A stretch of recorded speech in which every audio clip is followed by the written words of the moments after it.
Hello, hello, one and all. Welcome. Ha, What's up, everybody? I had to get that water ready. Synchronized sipping. That's what that was. We practice it. That's right. Rehearsal time. Yeah. Hey, Shelby. Uh, hey, Susan Shelby, Kiaria, how are you? Yeah, man, it's been a minute. We took last week off, so I think maybe people actually might have missed us. I don't know, but I hope so. I mean, at least a little bit. What happened to those guys? Say it like that.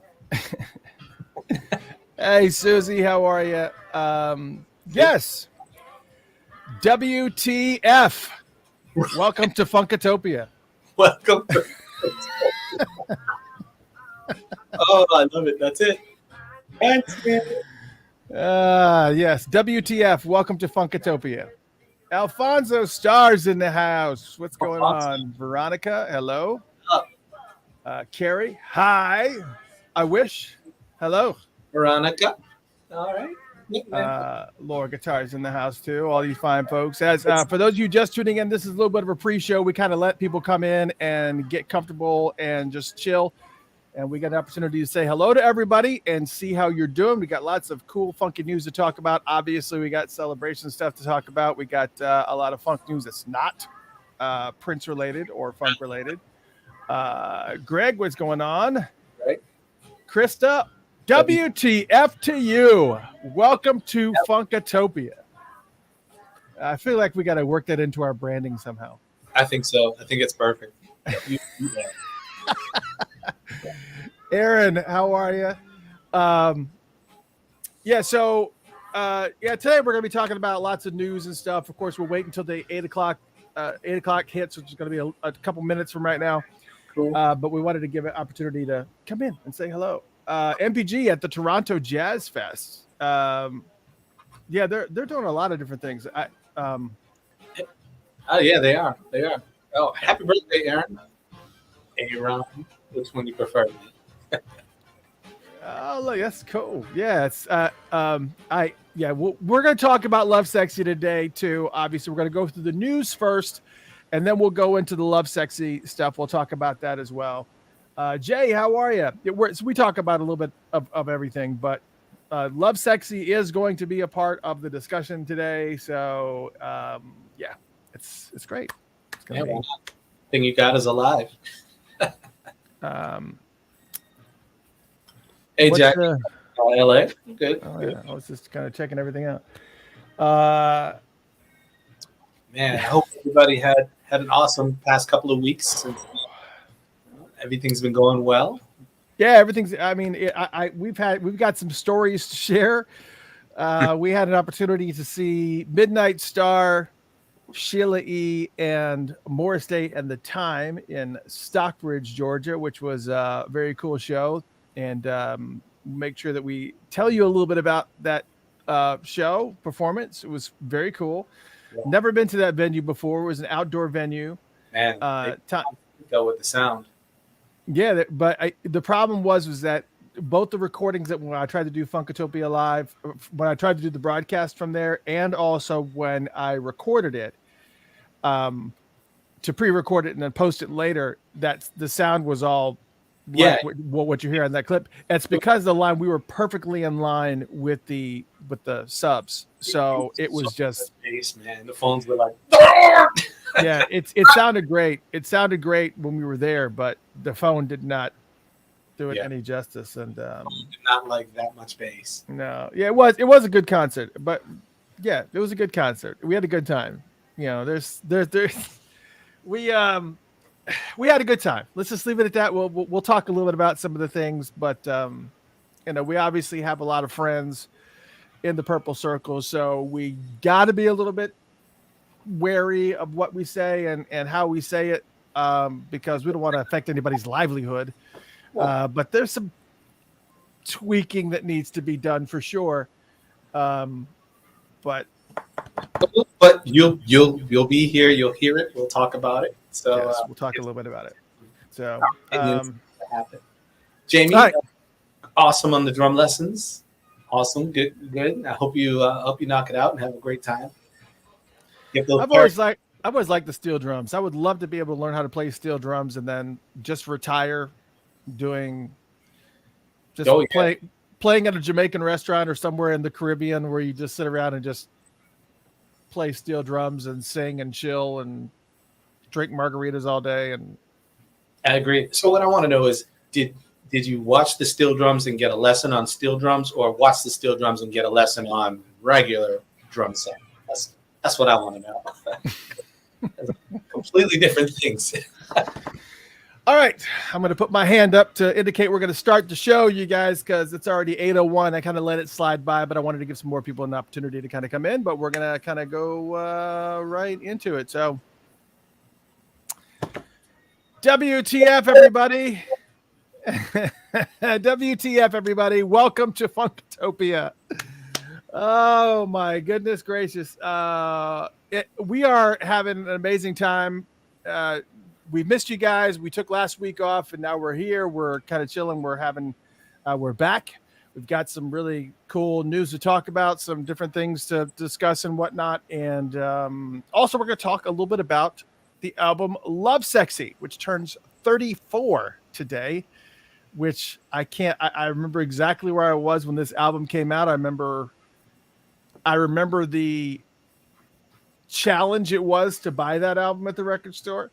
I remember everything about that moment, and we're going to talk about that. We're going to talk about Lovesexy. We're going to talk about the album. We're going to talk about the marketing of it. We're going to talk about some of the songs on the album, what your favorite songs are. Maybe, we're going to talk a lot of things. But we also have news, lots of news to talk about. So we're just going to go ahead and just, get into it and whatnot. And we hope that you, I mean, again, we missed you. We've been out of the loop for a while. First off, I want to talk about. I really want to talk about this fantastic band, which obviously we've talked about them quite a bit. Obviously, Endra Carey. I almost said it. Endra Carey. I don't know why I can't say it. It's Endra Carey, one of them, a fantastic funk band from Japan. We did a special. Was that the last special we did? No, we did a show between that one and this one, didn't we? Or did we not? No, it was all about. No, okay. Yeah, so we Endra Carey, we had the exclusive interview that Endra Carey did with us from Tsuyoshi Demoto-kun, actually just Tsuyoshi-kun, who doesn't really do a whole bunch of that types of stuff, especially in the United States and all the the challenges and stuff that we went through. And then we did the interview with Tsuyoshi, not a live interview. He gave us a written interview, and we actually had translators on last week to kind of walk through the interview questions and whatnot. And it was a really, really cool event. But one of the things that we found out was that our shared server that funkatopia.com is on could not handle the mess. Could not handle the waves of traffic that were coming onto the site. And it was just so overwhelming. It was just like everybody was getting 500 server errors. And so we went through this whole entire process to move our site over to a VPS, which is a virtual private server, in order to accommodate traffic, because I'm not really, I'm a techie guy, but I'm not really a techie guy when it comes to like the server network side of things. I'm just not. Right. It's just, every single time I see these technology shows where they're kind of on there and they're like, finding out which IP address he's accessing it from and I'm like, oh my God. Yeah. But anyways, I was told, and I had to pay a significant upgrade cost to get onto this VPS, which they said would be able to handle the increase in traffic. It did not.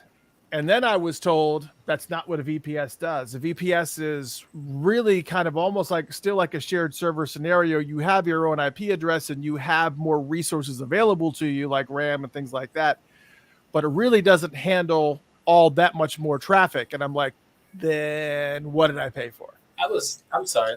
I was so annoyed at that. I just have to say, because I am a tech guy, but I can't tell someone else what their equipment can do. And right. to be honest with you, in my opinion, there is no excuse for them seeing what happens and then making a bad recommendation. They know the type of traffic that hit us, and they still didn't make the right recommendation. Because I know what a VPS is, I know what a virtual private server is, and I knew that it's just a box still sitting on an existing server that's still doing work. So I'm like, So we're actually going to ending up in the process where we're going to have to move to a dedicated server. But unfortunately, I've already gone ahead and paid for the entire year on this VPS server. So while it can handle a little bit more traffic, the type of traffic that we're anticipating being able to get as we start making moves with Funkatopia, which we'll talk about in a little bit, we anticipate getting a much larger wave of traffic. It really taught us a lot about. It really taught us a lot about. We can take this down for right now. It really, oops, it really taught us a lot about. Because we do the show quite a bit, and we do get lots of traffic to Funkatopia. But when the one time that we really reached out and got a pretty significant band, Endra Carey, probably most of you guys have never even heard of. But the thing about it is that when we kind of went outside of our comfort zone to find this funk band from Japan, we realized the amount of traffic that they were attracting and bringing was just overwhelming. And we were just, it was shocking. And it really was a wake up call for us, not just, hey, we need to not just print stuff. We need to really kind of widen our game. And we'll talk a little bit more about that, about some new stuff that we have coming up that you're probably going to want to stay tuned for. We got some really, really cool ideas and whatnot. But I wanted to explain to you guys what kind of happened. And yes, we're on a new VPS server. So the site's a little bit faster, still could be a little bit quicker, but I think it's partially because of the design. The theme that we're using, I think, is a little bit clunky. It works and it's really nice visually, but we just got some things that we wanted to kind of work through, and so we're kind of just that's kind of what we're up against right now. So, anyways, congratulations. We can go back because what I want to do is I wanted to show you guys this. Endra Carey is playing quite a bit, especially in Japan. That's the only place they play. He doesn't play outside of Japan. I mean, I would love to if he play outside of Japan, but I wanted to give a congratulations to Tsuyoshi. I know that Tsuyoshi watches the show and that people translate it for him. And I just wanted to say congratulations that he's part of this Summer Sonic, which is going to feature the 1975 Main Skin. What's that huge Swedish music festival that Will Ferrell made the gimmicky movie about, the talent competition? You guys probably know which one we're talking about. It's happening right now. I think today it actually starts, and it's this big vocal singing talent competition, which all the European countries come in, and they and they kind of come in and they do this huge competition. And anyways, the whole point of that was that Main Skin was one of the bands that actually, or Maniskin, or however you pronounce that band.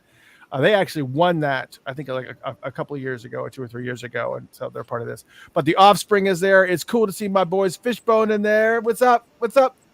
My buddies in Fishbone, St. Vincent, Casey Musgraves, Post Malone's in there, Megan Thee Stallion's in there, Youngblood. I mean, all these great acts. I mean, Endra Carey's down there in the bottom right. I hope they're not opening for Carly Rae Jepsen. That absolutely positively can be. Eurovision. Thank you, Arlene. Thank you.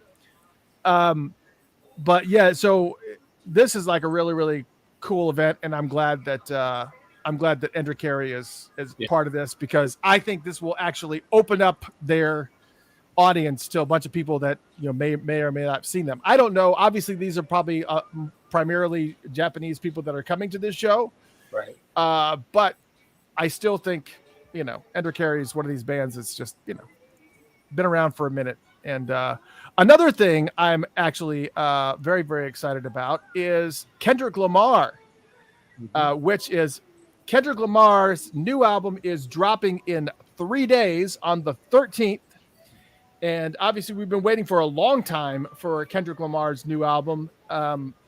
It's just been Damn came out like a long time ago. And I think actually because I think it was To Pimp a Butterfly, and then Untitled, which was kind of like an EP of sorts, and then Damn came out, and then it's been like 6 years, I know. and I get it doesn't even make any sense. But what I think is funny is that there was a guy that tried to start some rumor that he basically tried to start some rumor that Kendrick Lamar had retired.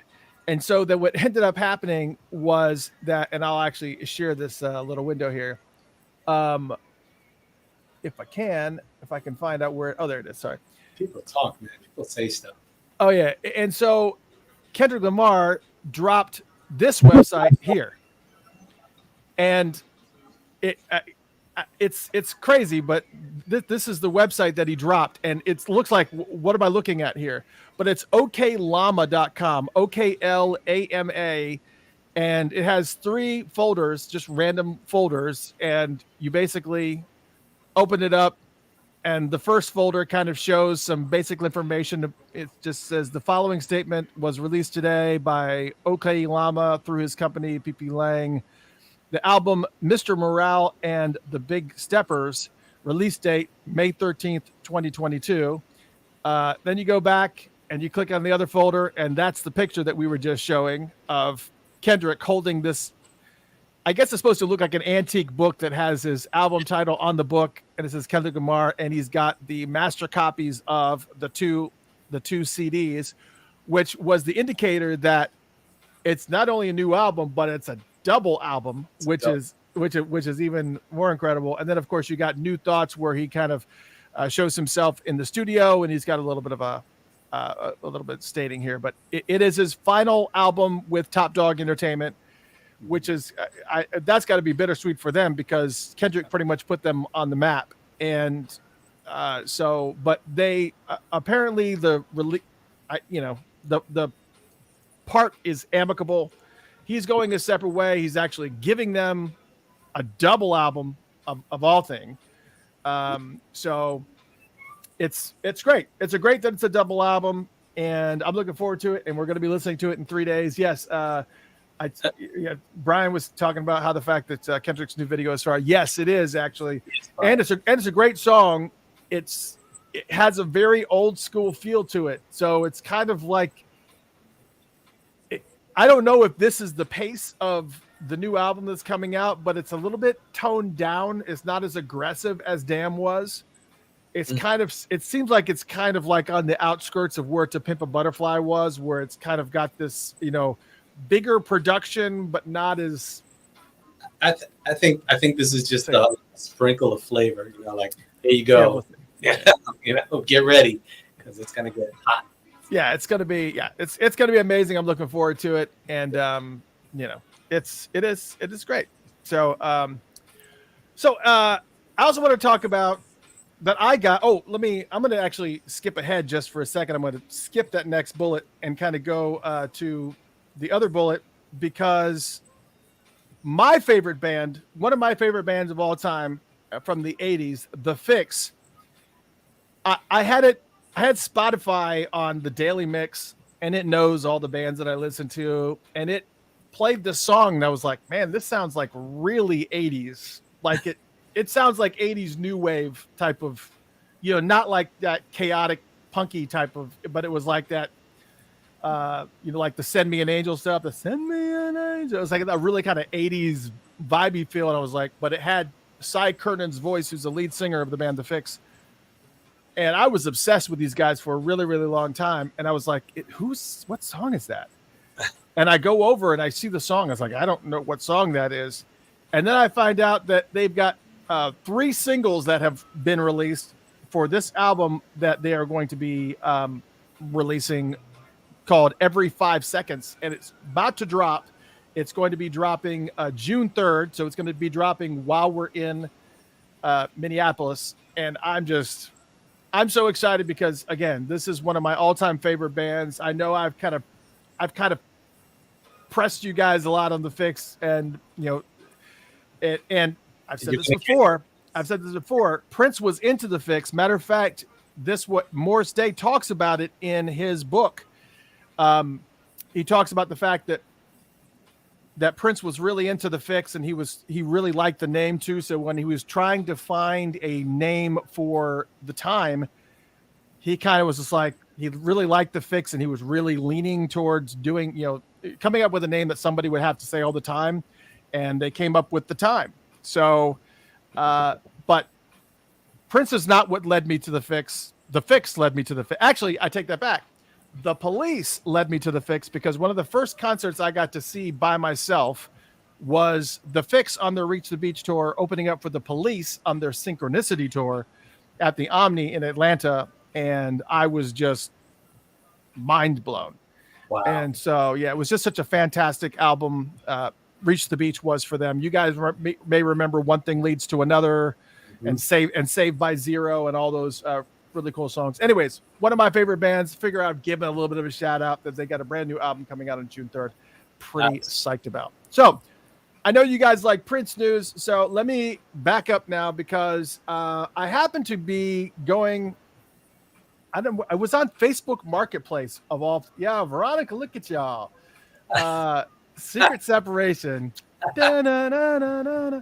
Yeah, that song. That's actually, Veronica, I'll be honest. That's one of those songs that a lot of people love, and it makes me nuts. It's just that guitar pattern just doesn't do anything for me. But yeah, I love it. I love all the Fix. I love all the Fix stuff. Yes. Oh, and look at that Fix show in LA, man. All right. I'm happy. I'm with good people. All right. So to kind of go with the Prince news, I'm gonna make myself larger just for a second, because I want to show. I was on Facebook Marketplace, and I just happened to be looking for Prince gear and whatnot. Obviously, I'm trying to buy some random stuff, just so when I go to Minneapolis, I can be dressed a certain way. And I happen to stumble upon this vinyl, which makes no sense to me, but check this out. It's a vinyl called, it's the light's shining on it. I don't know how to escape it, but I can't find a place where there's no light. It's Prince Chameleon. Mm-hmm.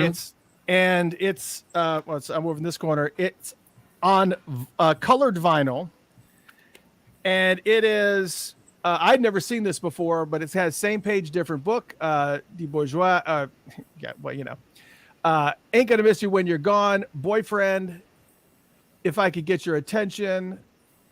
It's got What If, Free Yourself, Rough Enough, some Paisley Park Rehearsals, Way Back Home, Extended Edition, wow. Menstrual Cycle, and Clouds.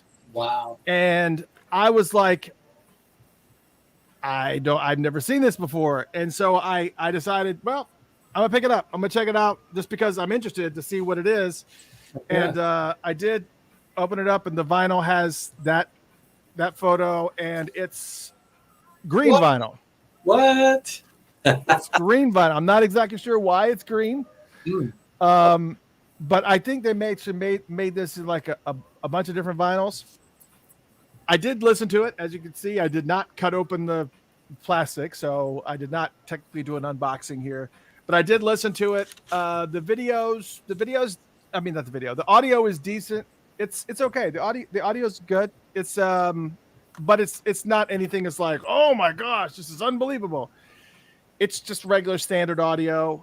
But it did actually have, what's interesting is they did actually have in the corner here, they actually have the MPG Records logo in the middle, cool. Down here at the bottom. But cool. I doubt this was a release in France, and it does say produced, arranged, composed, and performed by Prince by Paisley Park.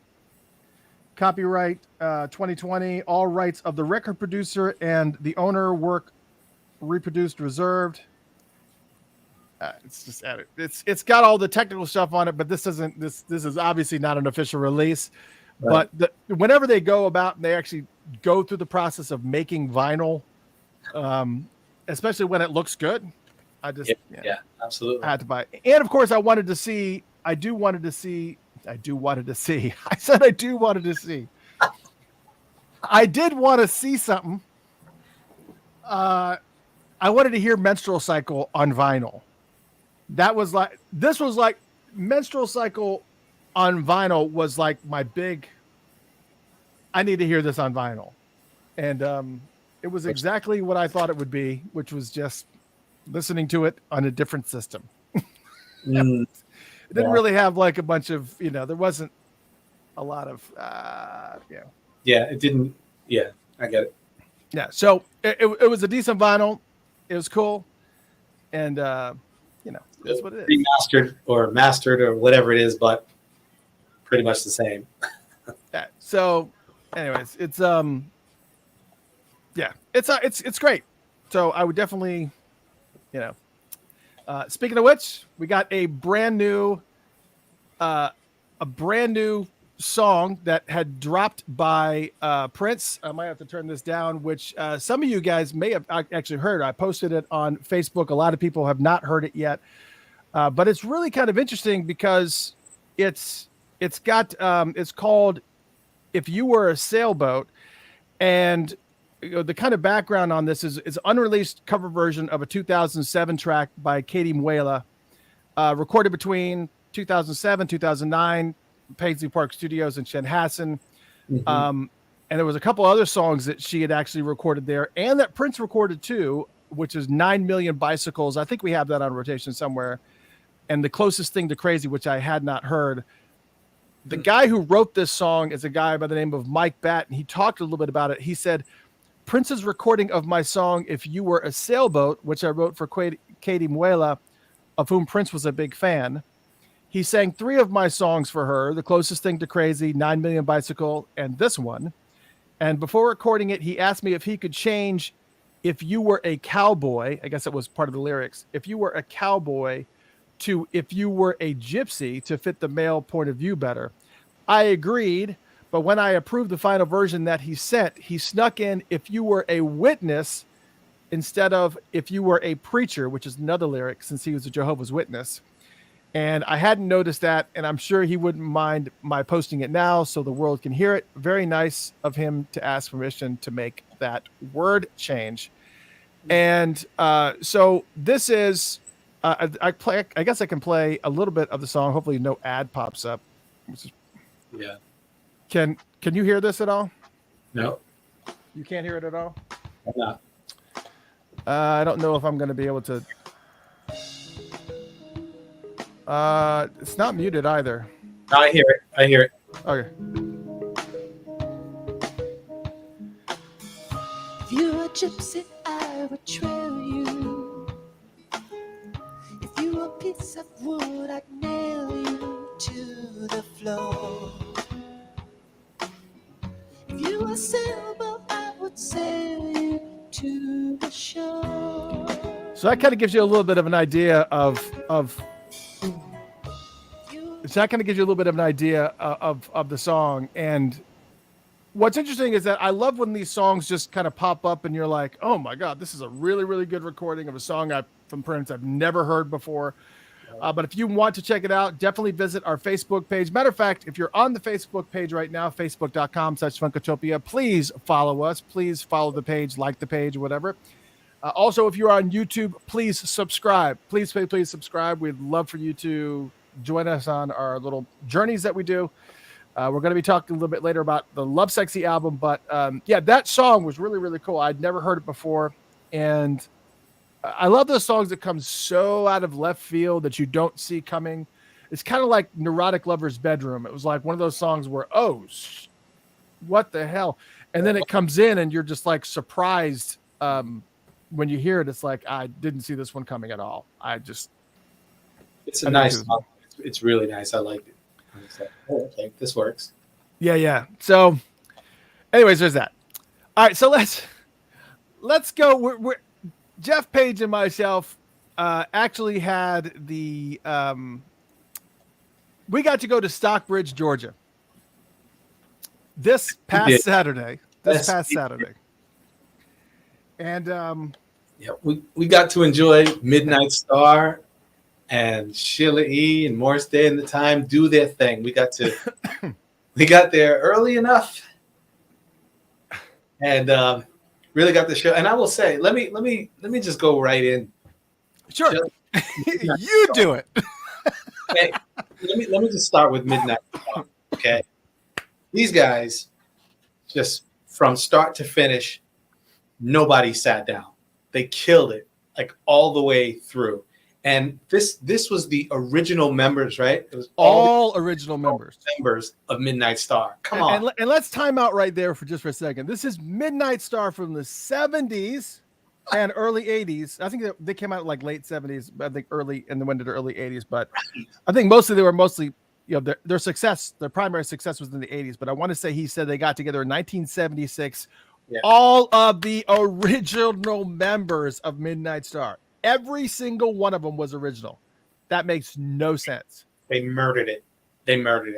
And again, the amphitheater had the sound so good. I mean, you close your eyes and it was just like, this is the song. You know, that's how tight they were. They were dead. Like, they were in pocket all the way. They killed electricity. They killed no parking on the dance floor. They had a lot of energy. They were all dressed in these green suits.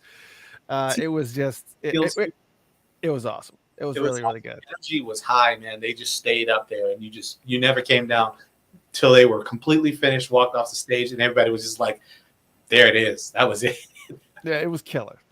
And then, of course, not to let anybody down, to make sure that she continued the energy, Sheila E. came out, and then she did her thing. Sheila E. killed it. Sheila E. just went out there. And what I think I like is that this was an older crowd, obviously. When you start putting together groups like this where you got Midnight Star and Sheila E., you know, most of these people that were fans in their heyday, like us, the 68s, when you kind of get to that realm, it's like we kind of like to sit down.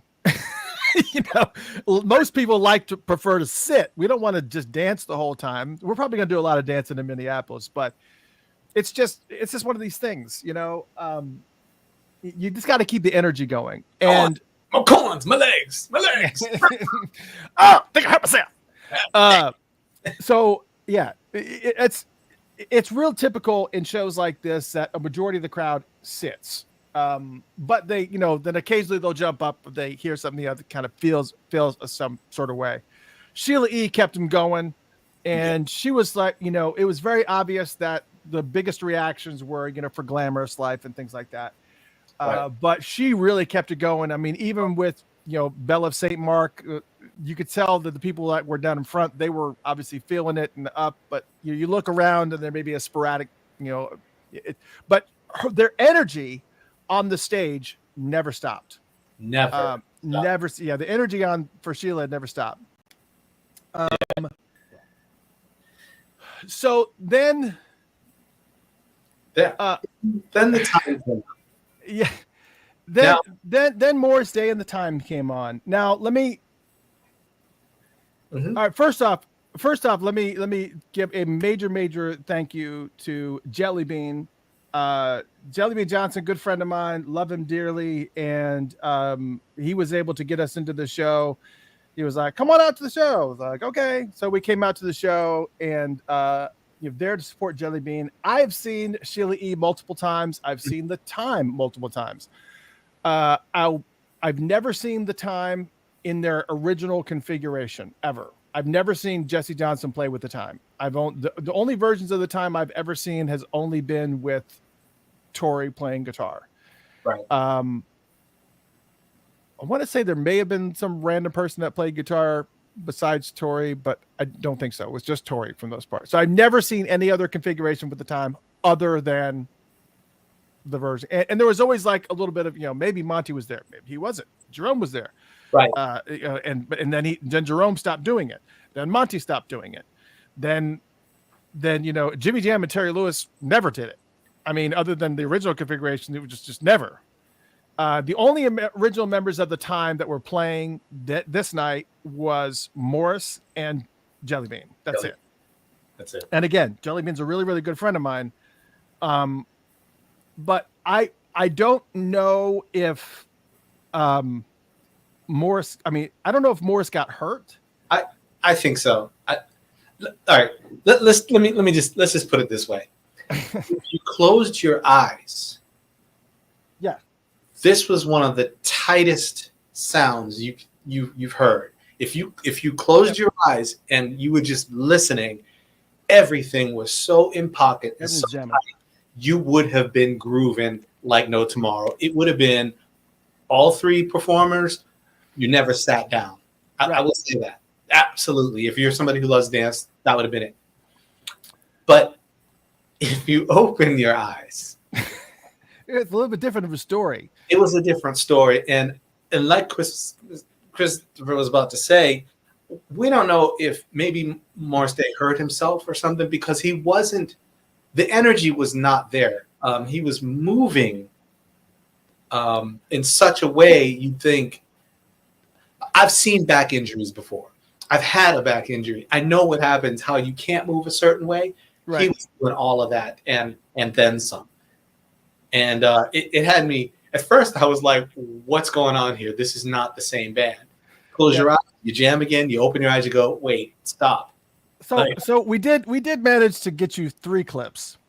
And just handpicked 3 clips because obviously the sound was horrendous in the way the phone captured it. But the first clip I'm going to show you is Morris. Let me see if I can make you larger, though. I want to make you larger. The first clip is Morris, and I don't know if he slipped or what was going on, but this was kind of when things started to kind of unravel a little bit. Play this clip. All right. Watch this.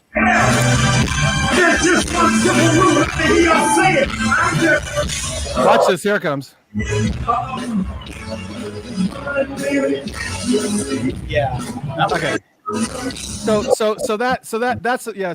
pause that. So that's the first thing. Starting from there, when he kind of slipped and fell and was like really, it's not only that he fell, it was like the way that he kind of came in and he didn't recover from it well.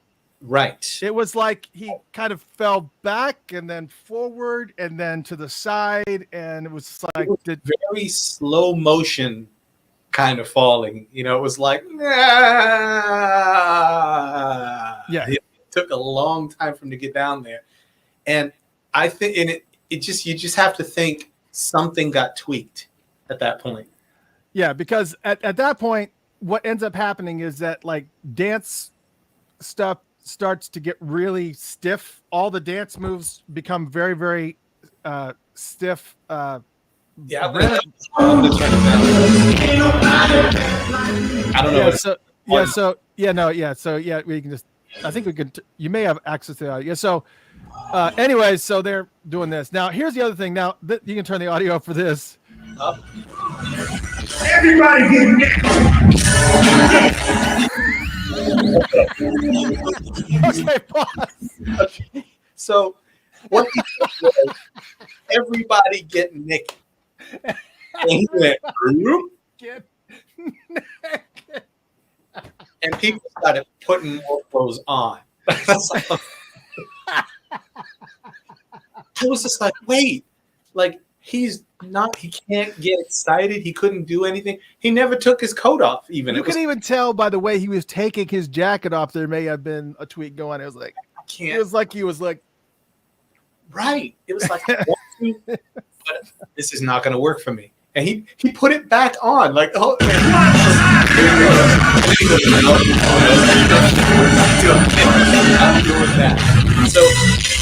so we know that he was really trying to like do his thing, but it was not happening. And then, of course, to kind of accentuate the evening, they go to do the chili sauce, and you guys all the chili sauce is an iconic dance. The chili sauce is an iconic dance where you slide and they like slide obviously in the movie there's the beauty of camera work and whatever else. But I've seen them in concert do this, and it goes like a long ways. I mean, it goes like about 6-7 feet. It's still got that slide feel. Show the chili sauce. Okay, we got to turn the volume down a little bit. So you see, notice they're barely doing anything. Here comes the chili sauce. Chili sauce.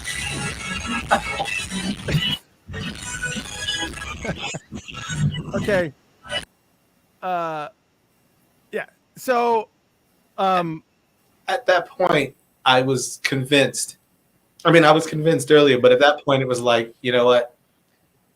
Thank you for even coming out and doing this show in pain. You know what I'm Yeah. saying?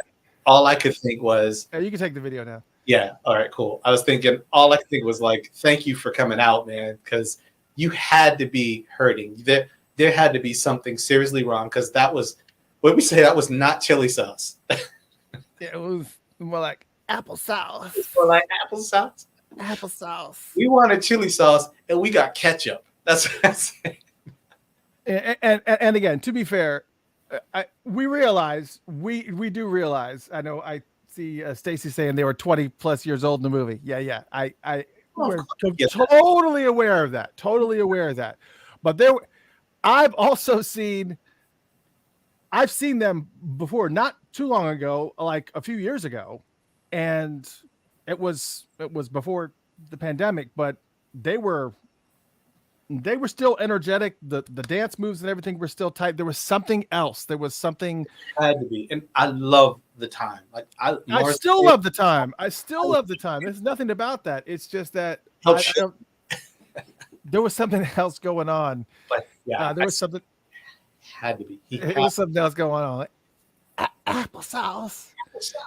But hey, the show must go on, and so like, and they're killing it.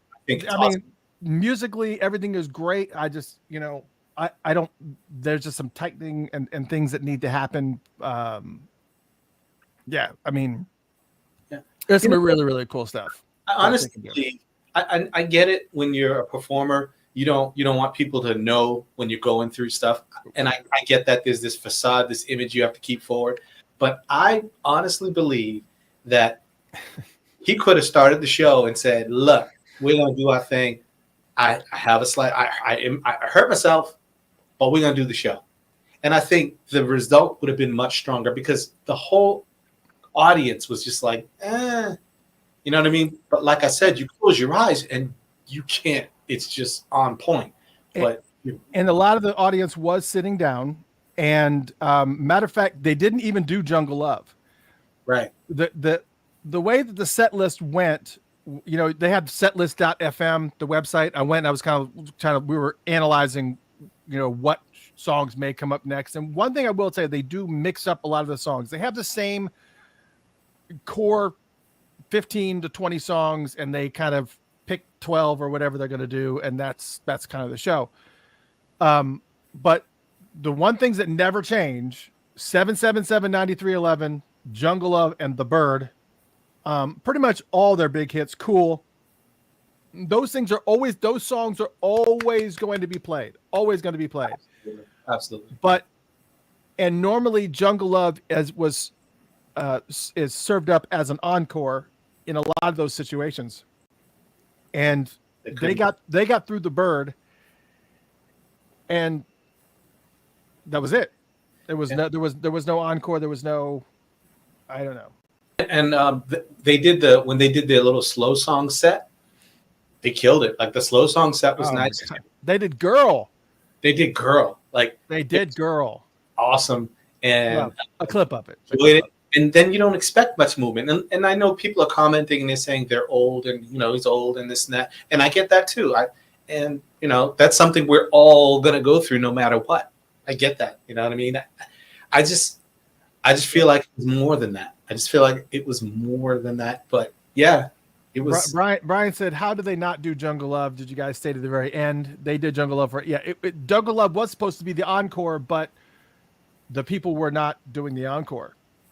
They were just, once The Bird was done and he said, "Good night," everybody got up and left. Everybody got up and left. Nobody was, it was just got up and left. Yeah. And then I guess that was the other thing too, is that this was put on by the town of Stockbridge. Jeff Page knows where I'm going with this. This was put on by the town of Stockbridge, and Stockbridge spent a lot of money getting Morris Day in the time and getting all these bands in there. And the entire concert, Morris kept saying, "ATL, how you feeling, ATL? What's going on, ATL?" And I know that Stockbridge had to be like, "Where's Stockbridge? Where's Stockbridge?" And people don't know about where Stockbridge is. Stockbridge is like, it takes like a good half-hour drive from Atlanta to get to Stockbridge. But when you got little small towns like that, that just they throw a lot of money into this. It's like, we want people to be excited about Stockbridge, Right. And, He said ATL. There was one point where somebody might have corrected him because he said it. He said he finally said Stockbridge, and then he went back to saying ATL again. And I was just like, oh, no, you're not. This is Stockbridge. You got to say Stockbridge. Like, and and we talked about this before. We talked about the fact that, all this being said, great show. If you get an opportunity to go. Oh, you got to keep supporting these guys, man. Keep supporting Morris Day and the Time. Keep supporting all of them, especially through all this madness. And I don't even know. I'm not even going to go down that rabbit hole right now about what's going on with them in the estate and the usage of Morris Day and the Time. And I don't even know what's going on, because apparently it must not be something too severe, because they're still performing and still under that name. Right. So I don't know what all the details are. I don't. Well, I don't know what it is. I don't know. Whatever's going on now is when you should be going to support them, because if it has anything to do with numbers and all that, the more support they get, the less they're gonna, hold back. Maybe, you know what I mean. I just think you get an opportunity to see the Time, you go see the Time. That's just natural. I also feel like this particular scenario in Stockbridge, it was a rough audience. These people got slapped in the face with Midnight Star, who came out swinging. And same thing with Sheila E. came out swinging, and then Morris Day and the Time came out, and they came out swinging musically, but there was something else going on, and I just think that crowd was really, really rough on them. I kind of feel like they weren't react, because there was a period of time where Tori actually had to come out on the front of the stage and go, what's going on here? Everybody's sitting down. Y'all need to get up. And they did this whole jam session of get your ass up. Get your ass up. Yep. So that worked, but I think that always is a lot. I mean, me being a performer myself, and I've done this, you go off of that energy, you go off of that energy. And when that energy is not there, especially when the energy is not there, there's tons of people there, but there's no energy in any of those people. It's like, oof, that's like sucks the wind out of you. But I think they handled it good. Prayers up to Morris. I don't know if it's just, it was a great show. We had a good time. It was great. Whatever it was, Morris, we're still behind you anyways. Absolutely. Still performances. And want you to keep doing it. That's all I'm saying. Like, keep doing it. Don't be afraid to admit that, though. Ann says Stockbridge, the paint party was with Tamar. The paint party we did with Tamar was in Lawrenceville. It's on the totally opposite side it's on the southeast side of Atlanta, and it's about it's not as far. It's further than Lawrenceville is from Atlanta. It just is. So it was what it was. But, we talked about this before, the fact that Black artists and that genre in general of R&B and funk and all, they just don't get the right support. And this is one of the reasons why I had originally set up AtlantaMusicMarketing.com, was to kind of, I kind of let it go, but I've been trying to find time to get back into it. But to have a place where a band can come in and say, look, we're coming into town. We're going to be playing in Atlanta. We're going to be playing in Stockbridge. We're going to be playing wherever, and have all of the pieces connected with all the right radio stations, with all the right newspapers, with all the right outlets, social media, and everything in place, so that you put the band's name in there, the description, the photo, the pricing information, and just put everything in there. You put down their genre, and just because of where it's at, the system automatically knows to push it out to all those places to let them know about these events. Because we were talking about Stockbridge. Actually, here's something right here. Like, a lot of people don't know about things like the Jam Cruise that is going on. Let me see if I can pull up the Jam Cruise page. I think I already have this up. But like, you see some of these things that are going on that a lot of these people don't know about, especially in Atlanta. But this is going out of Miami. This is a Jam Cruise going February 6th through 12th of next year, But look at all these bands that are on here. You've got The Word, which is John Medeski, Robert Randolph, all these guys, George Porter Jr. and Dumpster Funk from the Meters, Carl Denson's Tiny Universe, Galactic's going to be there, and look down here at the bottom of the second row from the bottom. Judith Hill is going to be there too. Wow. She's going to be there. Dave Watt Super Jam is going to be there. All these funk polyrhythmics, you've probably heard those on Funked Up, the Bamboos. It's like all these funk bands that are playing out in the middle of the ocean, which is really, really awesome. But that's not really the whole point of it. The other part of this is like, where's the Mabel House? Well, let's look at Stockbridge Amphitheater, that place that we just saw the place we just saw the event. Let's look at some of the shows that are happening there. I would suggest to you to really kind of pay attention to some of the events that's going on, like Pat Benatar and Neil Giraldo. Right. They've got a praise festival with John P. Key and the New Life Choir that's happening down there. Look at this one. The Stylistics, the Delphonics, Heat Wave, the legendary Blue Notes with Sugar Bear. And then, of course, they got Rick Springfield, Men at Work, and John Waite. That should be a good show. Look at this one. 112, Blackstreet, Next, and Genuine. And they got this big reggae festival, too. The UB40, and the Original Wailers, Maxi Priest, and Big Mountain. It's just T.I. and Waka Flocka and Dem Franchise. But like all these events that are going on at these, festivals that are in just probably areas you're not looking at. If you're looking for specifically for Atlanta, you're not going to see these things. It's just, I don't know what it is with the marketing in this town specifically. The only time we even hear about it is maybe they're only marketing on the radio station, but so many people use other sources now for their music. And so if it's only on Hot This and Hot That station, all of a sudden, and Magic This, Magic That. Magic This and Magic That. I mean, it doesn't matter the number, but most people miss it. Or not most, but a large number of people miss it. And as we were leaving here, they gave us a card for this band. Look, War and Ohio Players are coming to Mabel House Barnes Amphitheater, which is it's like a 45-minute drive. But War and Ohio Players, Layla Hathaway and Robert Glasper, Cameo Confunction and Lakeside. These are killer shows. Leela James and Avery Sunshine, Lettucey and Eric Rob. I mean, it's crazy. George Porter. These shows are just insane, and these things are not happening in the normal places that you'd expect to see them. They just not. And so, especially for Atlanta, keep an eye on Stockbridge. Keep an eye on Mableton.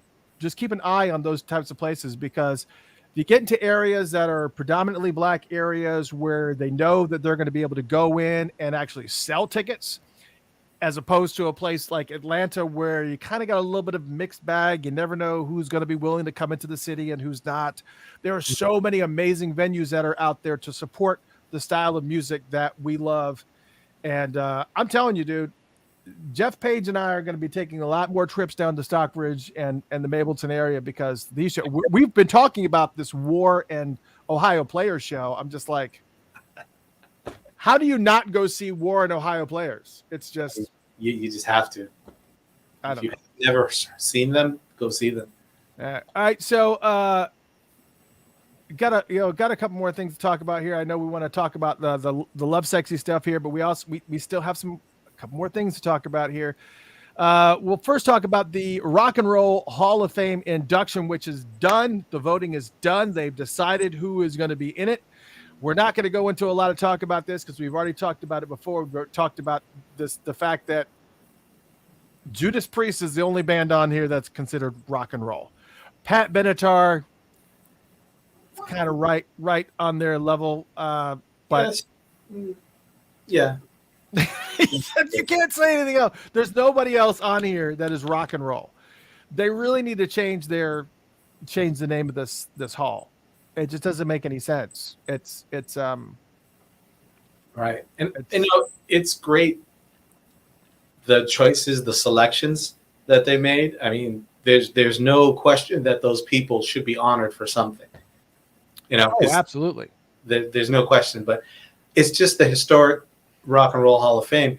They're trying to change. Clearly, they've been working on this for a while. They're trying to expand to become more than just Rock and Roll Hall of Fame. But it's really hard for us, you know, because it's the Rock and Roll Hall of Fame. Yeah, Andrews has got it. That's what they should call it. They should call it the Music Hall of Fame. Is what they should call it. They should not call it the Rock and Roll Hall of Fame, because they every single year when they talk about, you know, when they put Biggie in there, you know, and when they put Public Enemy in there, when they put some of these bands in there, and they go, oh well, they're like the definition of rock and roll, is just fighting against the, you know. Okay, just you can spin it however you want to spin it. They're not rock. Especially when you look at the laundry list of rock and roll bands that are not in the Rock and Roll Hall of Fame. Like, how can you give, this is no offense to anybody that's on this list. And congratulations to Jimmy Jam and Terry Lewis. Heck yeah. Absolutely. Congratulations to everybody on this list. I'm glad that you guys are in this mix for sure. Absolutely. Dolly Parton didn't even want to be in it. She didn't even want to be inducted. She was like, I'm not rock and roll. I don't know why you're doing this. And then she said, if you guys do induct me, I'll accept it. I'll be gracious about it, but I'm not rock and roll. And they put her in anyways. It kills me. But how are you putting these folks in before you're putting in Pantera, or before you're putting in Ozzy Osbourne, or before you're putting in, it doesn't make any sense. There's so many insane rock and roll bands. We've gone up, I think, a few months ago, we did a show. We talked about this laundry list of bands that have not been inducted or even nominated yet. And right. you hear the names, and you're like, what? Right. That are actual hardcore rock and roll bands. Mm-hmm. It just doesn't make any sense. But all that being said, congratulations to everybody on the list. The whole point of bringing this up was to say congratulations specifically to Dolly Parton, because if I didn't say congratulations to Dolly Parton, Jaden would be very, very upset with me. Because my daughter, for those who don't know, my daughter Jaden, who will be turning 14 this month, loves Dolly Parton, has every Dolly Parton book and album, and she loves Dolly. And so she was very, very excited about this. And of course, Jimmy Jam and Terry Lewis, which are just, you know, it's super talent. Like I said, there's no question that they deserve their accolades, 100%. So, congratulations to all of them, but a big congratulations to Judas Priest, who's the only actual rock and roll band on this list. I don't really have anything really too much to say about this next slide, other than it was really strange. It kind of came out of the blue.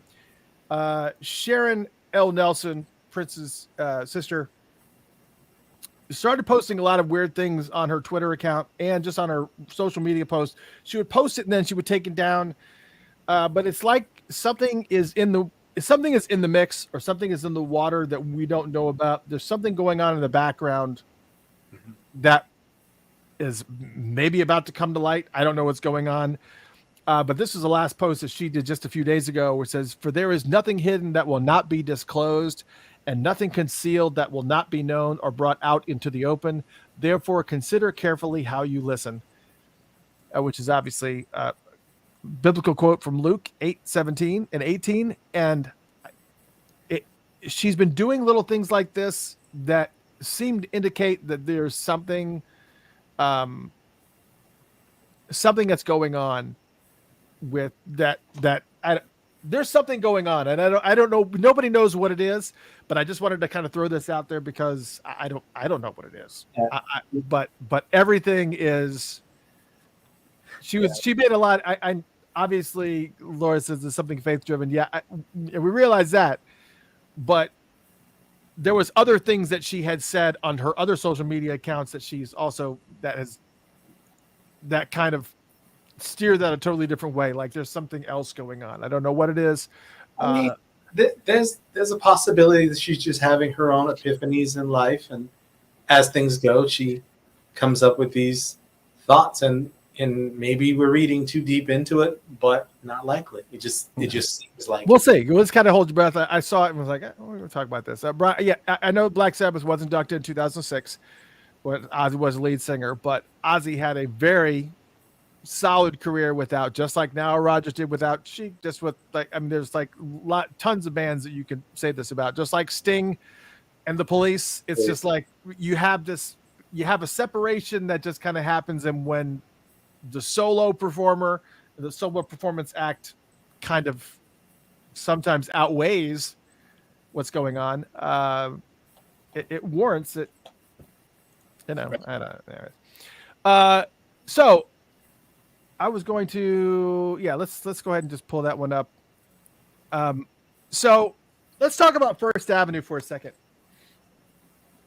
For those who are going to the celebration on June 2nd through the 5th, June 2nd through the 4th for general admission folks, June 2nd through the 5th for VIP folks, on the evening of the 2nd, right across the street from this, if you have your back to First Avenue and you look the other way, that is where the parking deck is. That's going to be the unveiling of the mural of that they're doing, the big Prince mural, and they've actually made it part of the celebration. And then they're going to have a huge a huge party for the celebration folks at the W. I can't remember where the W is in relation to this, but they are going to be renaming the entire. They're going to be renaming this. They're going to be the street right now. I can't remember what the street's called. It's just it's the roadway that's between 7th Street North and 8th Street North, and they are going to be renaming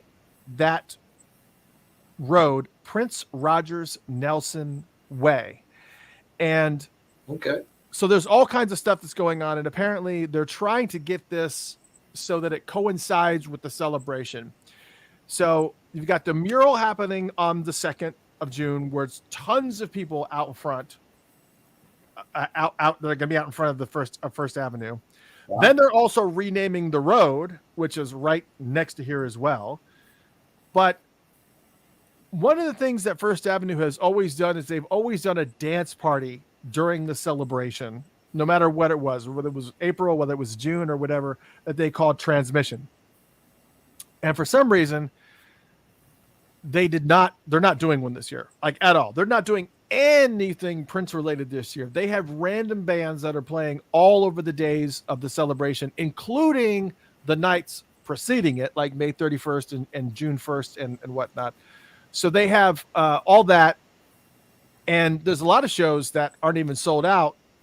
And many Prince fans have been lighting them up via email and their contact form requesting that they move one of those shows, especially since there's a few of them that are sold out. I think the 3rd and the 4th are sold out. The 2nd and 3rd are sold out or whatever.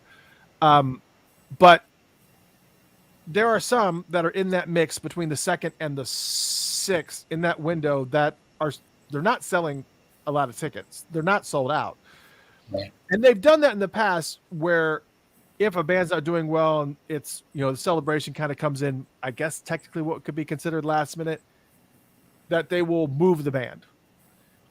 But they have new management right now, and whoever the new management is just refusing to do anything Prince related. And they know that when the celebration is in town, they have whatever they do, they're going to have an immediate sold out show if it's Prince related, because the town is full of Prince fans during that time. Wow. You'll have, thousands and thousands of people that are descending upon Minneapolis. And on top of that, you've got 2 specific events with the renaming of the street. Well, that's an assumption that's going to happen during the celebration, but it's a pretty good assumption. And they have the unveiling of this mural where there's going to be thousands of people right out in front of your venue at this time. Right. And they're just like, the new management for First Avenue is just not having it. They're just like, no, we're not going to do anything Prince related this year. Would you even be open anymore if it wasn't for Prince? If it wasn't for the popularity and the right? It's just so I also reached out to them and I said, all right, fine. If you're not going to do any shows, how about do tours during the day? Like allows people to come in during the day, like in the early afternoon or something, where if folks have never seen the inside of First Avenue, like yourself, and just allow people to, and you could charge. You could charge $25 for like a 2-hour tour or something, and people would do that. It would be cool, and you could take us through, and we could just get pictures taken. We can show us what backstage looks like or whatever it is. It'd be really, really cool. But they flat out refused that as well. They just said, they just basically said, no, we got too much going on. We got the place that's open to the side, and they're just, they've got pictures from the last 50 years, and we got First Avenue merchandise over there, and it's just like, now what I asked for, as far as the tour is concerned, would not conflict with anything that they already have been doing or that they had scheduled, but they refused that as well, which makes no sense. It doesn't get in the way of any of their shows. It happens during the day for maybe a couple of hours. They can make some really, really good money. And it comes with a built-in audience because you have thousands of people there. Anyways, needless to say, First Avenue is being super stubborn about anything Prince related for some reason, even though Minneapolis is doing a massive mural right outside of their venue on June 2nd. And that street name change is probably most likely going to happen during the celebration. And once again, right outside of First Avenue. But their new management is refusing to accommodate Prince fans at all. And as I said, Prince's involvement with First Avenue put them forever on the map, and they should be indebted to him, in my opinion. I mean, not 24/7, but during the celebration, do something. If anything, that is the time where you have to do something for him. And if your hands are tied with the shows because people are touring and you're just a stop on the tour or whatever, that I get that. So then do the tours. Do the tours during the afternoon so that all those thousands of people can come in and to First Avenue, not during a show, because the shows that they have are not even anything Prince related either. There's like a death metal show. Anyways, all I'm asking, Prince fans, why don't you help put the pressure on? Just go to first-avenue.com. That's first-avenue.com/contact, or you can just click on contact and light them up. Right. Light them up. Or send them email, info, short for information, info@first-avenue.com. Don't do firstavenue.com. That's a totally different website. Right. First-avenue.com. info@first-avenue.com. Light them up. Maybe a lot of pressure may change that. They may think it. They may decide. They may look at it and go, well, okay, we'll do something. Even if it's small, something. Right now, they're just completely cutting it off. Like, nope. Yeah. And that's just weird. It's really flood their email. That's right. Absolutely. Flood their email and just, and the responses that they've been sending to people are just been very flippant and very kind of like, well, hey, it just is what it is. It is what it is, bro. You need to go somewhere else. Hey, you know what? We still got the star outside that you can take the picture with the star. And now we have a star with the revolution on it. So you got 2 stars you get your picture taken with. It's like, we got the star. Whatever. So anyways, we'll see what happens. All that being said, hopefully you guys will put a lot of pressure on them to make something happen. That would be absolutely very, very cool. At least have to do something. It'd be great if they did wake up. Yeah. So as it stands right now, let's talk about celebration stuff, and then we'll move on to some Lovesexy stuff. General admission tickets are still on sale, so you can actually, which is actually pretty cool that general admission is still on sale. I'm actually surprised they're still on sale, to be totally honest. VIP sold out very, very quickly, which was $500 more than it's $500 more than general admission. So but it sold out first. But yeah, so for those who were not familiar with the celebration, I don't know who here is not familiar with the celebration, but they're going to be doing the Prince mural and the celebration launch party that's going to be at the W Minneapolis. They got a bunch of panels and concerts that are going to be happening. Brown Mark with members of Maserati are going to be on stage. Plus on Saturday night, they're going to have New Power Generation playing in front of Prince live on the big screen. It's actually concert footage of a show from an early 1992 concert at Glam Slam, and they're going to be reenacting that in concert in its entirety. So it's going to be the huge screen with Prince on it, and the live band is actually going to be there playing the music. It's going to be it's going to be crazy. Yeah. But and VIP members actually get a bunch of different things too. Plus, you're going to be able to see all of Prince's shoes and actually see stuff with Paisley Park and whatnot. But there's going to be a lot of cool stuff. VIP ticket holders get a bunch of different things too. They actually get to see some in-studio recording sessions with members of NPG. Then they're going to have brunch with the Steels and just all bunch of really, really cool stuff. So all that being said, it's a very, very cool event for sure. And if you don't have tickets, you can't get VIP right now, but general admission is still going to be there. So definitely make sure if you have an opportunity to go. Jeff Page and myself will be there. We are going general admission style, baby. We're gonna hang with all the fine folks, and it's gonna be a lot of fun. I've done general admission before. It's a lot of fun, and it's a blast. However, there is 2 VIP tickets that happen to be left over, and it's going to be here. Paisley Park Celebration 2022. It's going to be. They are actually doing a VIP experience sweepstakes giveaway. So you simply go to store.prince.com, and I think there is.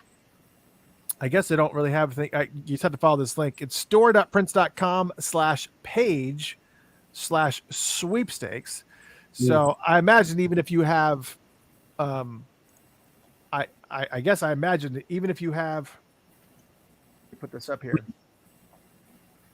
Even if you have general admission tickets, if you want to try to get VIP tickets and then let 2 of your friends go, right. In GA, it works out. But just go to store.prince.com/page/sweepstakes and enter to win.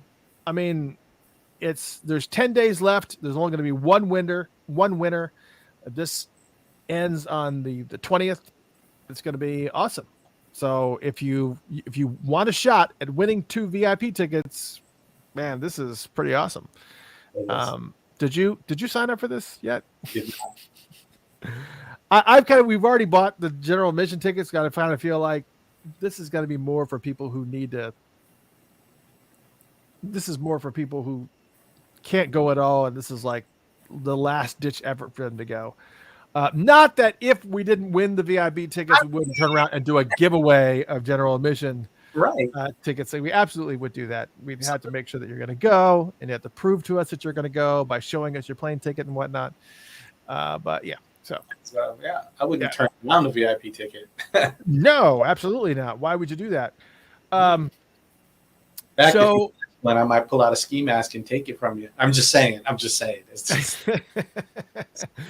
So we did have a celebration special a little while back, and there was something that I found interesting, and I don't know if this happened to anybody else, but we mentioned that I don't think that a tour of Paisley Park is included with this year's celebration because it wasn't indicated as such. And so we said, they are doing tours on the 6th and 7th of June, and to go and get your tour tickets for the 6th or 7th, because there were still some time slots. So if you wanted to go, you do that.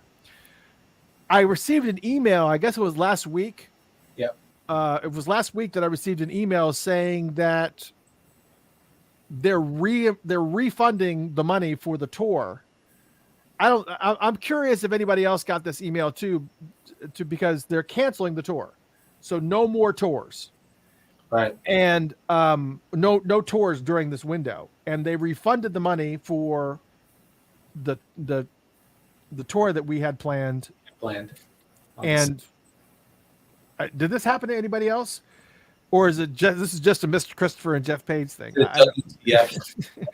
But because I sent an email, I said, well, why is the concert? I mean, why are the tours being canceled? Because Jeff Page, I wanted him to be able to actually get a tour of Paisley Park. I mean, I've done it, but I just thought it would be really, really cool. So we got 2 tours, and they canceled. They sent an email and said, we're not doing the tours now. We're not doing that. So I don't know. Yeah, they found out it was us. They were like, nah. Yeah. So what? No. So it wasn't. Yeah. So apparently not. Laura said the same thing. Us times 3 too. So okay. So at least I wanted to take it personal. But I asked him. I said, well,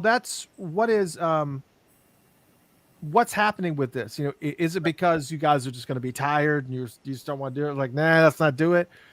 Or is it because if you're as part of the celebration, maybe they married your names up and they just said, if you're in here, we don't want you to pay for the tour because we're going to give you a tour as part of the package.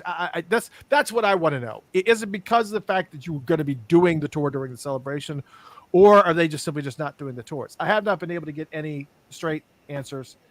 But it is what it is. That will not be happening, so I will still not get the tour. Yeah. So hopefully it's the latter where hopefully it's the latter where they actually are going to incorporating the tours in. That's all I want to know. I've seen a couple people ask here, about, I'm not ignoring you. Laura's asked about a Funkatopia gathering. We are, all right. So here's the thing. We want to do a dinner on Sunday night on June 5th, which we just wanted to do a dinner on June 5th. Yeah. And so that's kind of what we're gearing towards.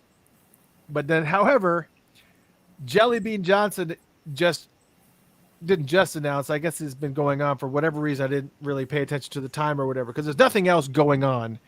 Right. But Jelly Bean is doing a meet and greet Sunday night at 6:30 at this place called Legacy Warehouse. What did he tell me it was? I think he told me it was Legacy. Where it was, I can't remember what it was. It was like something Legacy something. Where all the people that are playing on Monday night are going to be at this place to kind of hang out and just do a meet and greet. It's $10 or whatever. Not to dissuade anybody from going to that event, but just so you know that if you are going to the show on Monday night at the Minneapolis Music Cafe, that's going to be a meet and greet, because the way Minneapolis Music Cafe is set up, it's one big room. I mean, it's not one big room. It's this big area, but there's no backstage. If there is, it's the backstage is not. You can just see it. It's right there. It's kind of like this little side area or whatever. But nobody stays backstage because it's not really backstage. It's not. It's not. It's just not one of those types of venues. If you're at the show, you are going to be able to meet them for sure. You will meet and greet. Andrew says, "Is that where he's giving away his hats?" I don't know. I didn't even hear about that. That's awesome. And Kiaria says Maite is doing a dance class on June 5th. Oh, wow. So that's all good. Shelby, what's up, baby? Love you. Love you, dear. So we don't know exactly everything that's going on or exactly how it's all panning out and whatnot, but we are talking about doing a dinner on June 5th. If we can't make that happen, so just stay tuned. We'll try to figure out an announcement. Yeah. But it's just this schedule keeps changing, and even as it gets closer, there's going to be more stuff that's added. There's going to be so much more stuff that's added into the mix. Yeah. He starts to keep the line. Shelby, I'm surprised that you're not doing a show somewhere, or that Liv is not doing a show somewhere that's just going to pop up. I know Liv was just there for in April, but I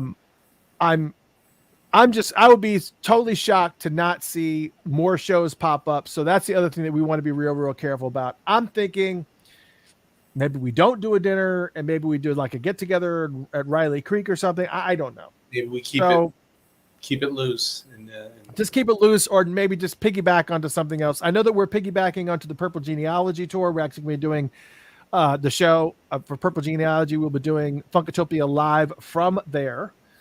So that'll be fun. I think it's a Wednesday night, I think. And when's the second? It's the second. So no, it's not the second. It's the first. The first is the Purple Genealogy thing, I think. Yeah. Yeah, it's the first. So We will be doing a Funkatopia Live for the Purple Genealogy event, so that will be there. So you definitely want to make sure you're at that event because we will be there. But we just may, thanks, Audrey. It's June 1st. And Lenny says, let's meet at Bunkers on Sunday night. I mean, I'm down for that too, but I think there may be an event going on at Bunkers. We're all about it. Unfortunately, we're in Atlanta, so we don't know. We're not familiar with all the inner workings of who's got what booked. And I guarantee you, if there's anything going on, they're going to give precedence to. They got to keep it open because you never know if Jesse Johnson's going to drop in and do a show at Bunkers and Right. you immediately get kicked out of the mix at that point. It's just, Yeah. it is what it is. So just stay tuned. We'll make sure that we try to get something locked in for you guys. Funkatopia Live. Or to everybody that as things progress, we will be updating when we can, or if something major changes. So it's, we'll let everybody know if something major happens that we're going to be able to do. Yeah. And the last thing we'll talk about obviously is, and we're going to talk about Lovesexy. I can't believe we haven't talked about Lovesexy yet. We had a lot of news going on, but we took last week off. So that's your fault, not mine. Actually, it's our fault, not yours. Speaking of adding to an already overflowing plate with everything that we have going on here. I got one more thing before I say this. PrinceCelebration.com, PrinceCelebration.com, or CelebrationTrip.com. We own both of those. We have set that up so if you're in Minneapolis, you can go to the website and you can actually look at a map of all the Prince murals, all the hot spots, like where First Avenue is, where his school is, where the Purple Rain House is, where all those places are, all the murals that we know about at that point that we knew about. And there's some things to be added. And it also has an event area too, where we're going to be adding in all those events that we know about into that. So you can just open up your phone and go to PrinceCelebration.com, and then you can see all of the events that are happening every single day and navigate around and, try to figure out, what murals and stuff and things that you want to see while you're there to try to make the most of your trip. That website does exist, but the events are not in there yet. For this upcoming June. That's PrinceCelebration.com. So make sure you go to that. But to add to the already overflowing plate that we have, we are going to be doing a new music show because if one thing that we realized from the Ender Carey show was that there is a huge audience out there that we've been neglecting because we focus on Prince all the time. I mean, come on. I mean, this is insane. You should see my wall. It's just crazy. There's Prince stuff everywhere. But it was an audience that was so large that we had to move to a new server to handle the traffic. But this new show that Jeff Page and I are going to be doing is going to be featuring about a half a dozen or so new artists each episodes, new songs from established artists, so that we can kind of hip you to new material that's coming out. Plus, maybe also incorporate interviews with some of those artists into those shows as well. So get ready. We're working on it. It's going to be a new show, kind of a little bit similar format to this, but we're going to be listening to music together. So obviously it will probably be on Patreon and SoundCloud and Mixcloud. And it probably will be pre-recorded also, just because we do pay ASCAP licensing fees. So we got to make sure that it's done within the rules and regulations that they impose on us, and Funkatopia.com. But get ready. We're working on it. But we used to do that before, I used to do that before Jeff Page was part of the mix, and Prince loved it. And every single time that he had an artist that he was working with, he would send them my way. He would send Liv Warfield to my shows. He sent Andy Allo to the show, so they would come to me, and just Prince loved what I was doing. So I feel like I need to get back to that whole mix and make sure that I'm continuing on to the stuff that he was really, because obviously he's got an eye for things that work. And so we just need to make sure that I get back to that. And, but then once he kind of passed on to when he leveled up, we kind of got wrapped up into just things all Prince and just put some serious blinders on. And we're going to fix that and get back to where we were. So stay tuned. We got a brand new show coming up. So we're going to share new music with new artists, and we're going to cover a lot of different artists too, not just funk artists. We're going to cover a lot of different things. It's really, really cool. And by the way, I'm talking with amazing artists right now that a lot of you know about that we hope to have locked down soon. One of the first guests that we're probably going to have on the show that many of you may be aware of is Amp Fiddler. Amp Fiddler is probably going to be on the show. And so we're just kind of going back and forth and doing a lot of different things and just trying to get different people on the show. And we're getting back to where we were before. So all that being said, that is the news section, which was a long news section. So yeah, but anyways, let's talk about it, shall we? We shall. Let's talk about Lovesexy. Lovesexy. So let's talk about Lovesexy for a second, because that was weird. I just put Princess naked body on my cheek. No, not. I'm gonna leave it alone. So that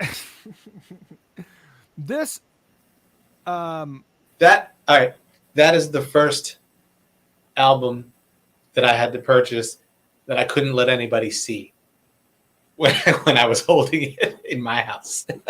You know what's funny is that Funkenberry, Jeremiah and I were talking, and I think the last time he was on the show, he said he had this poster on his wall in his living room.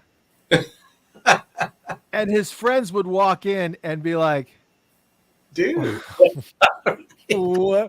what's happening here, Jay? So this album was very, very difficult.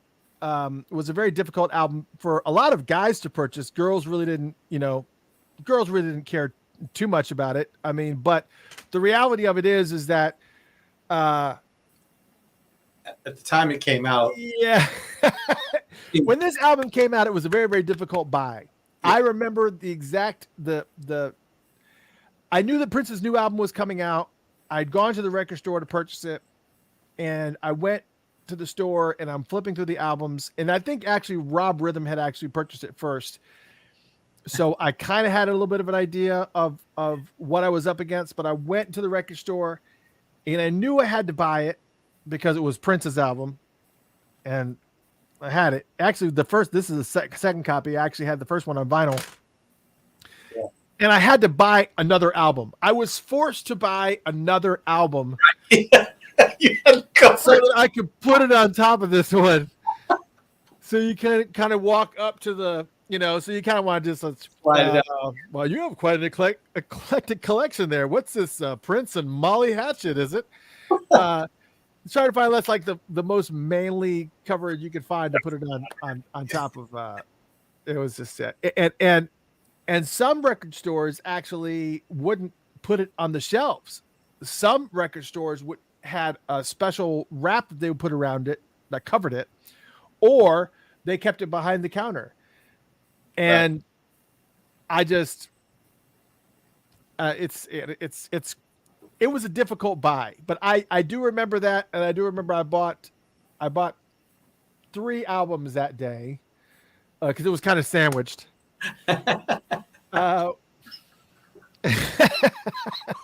You can go where you want to with that, but this was sandwiched in between 2 other men.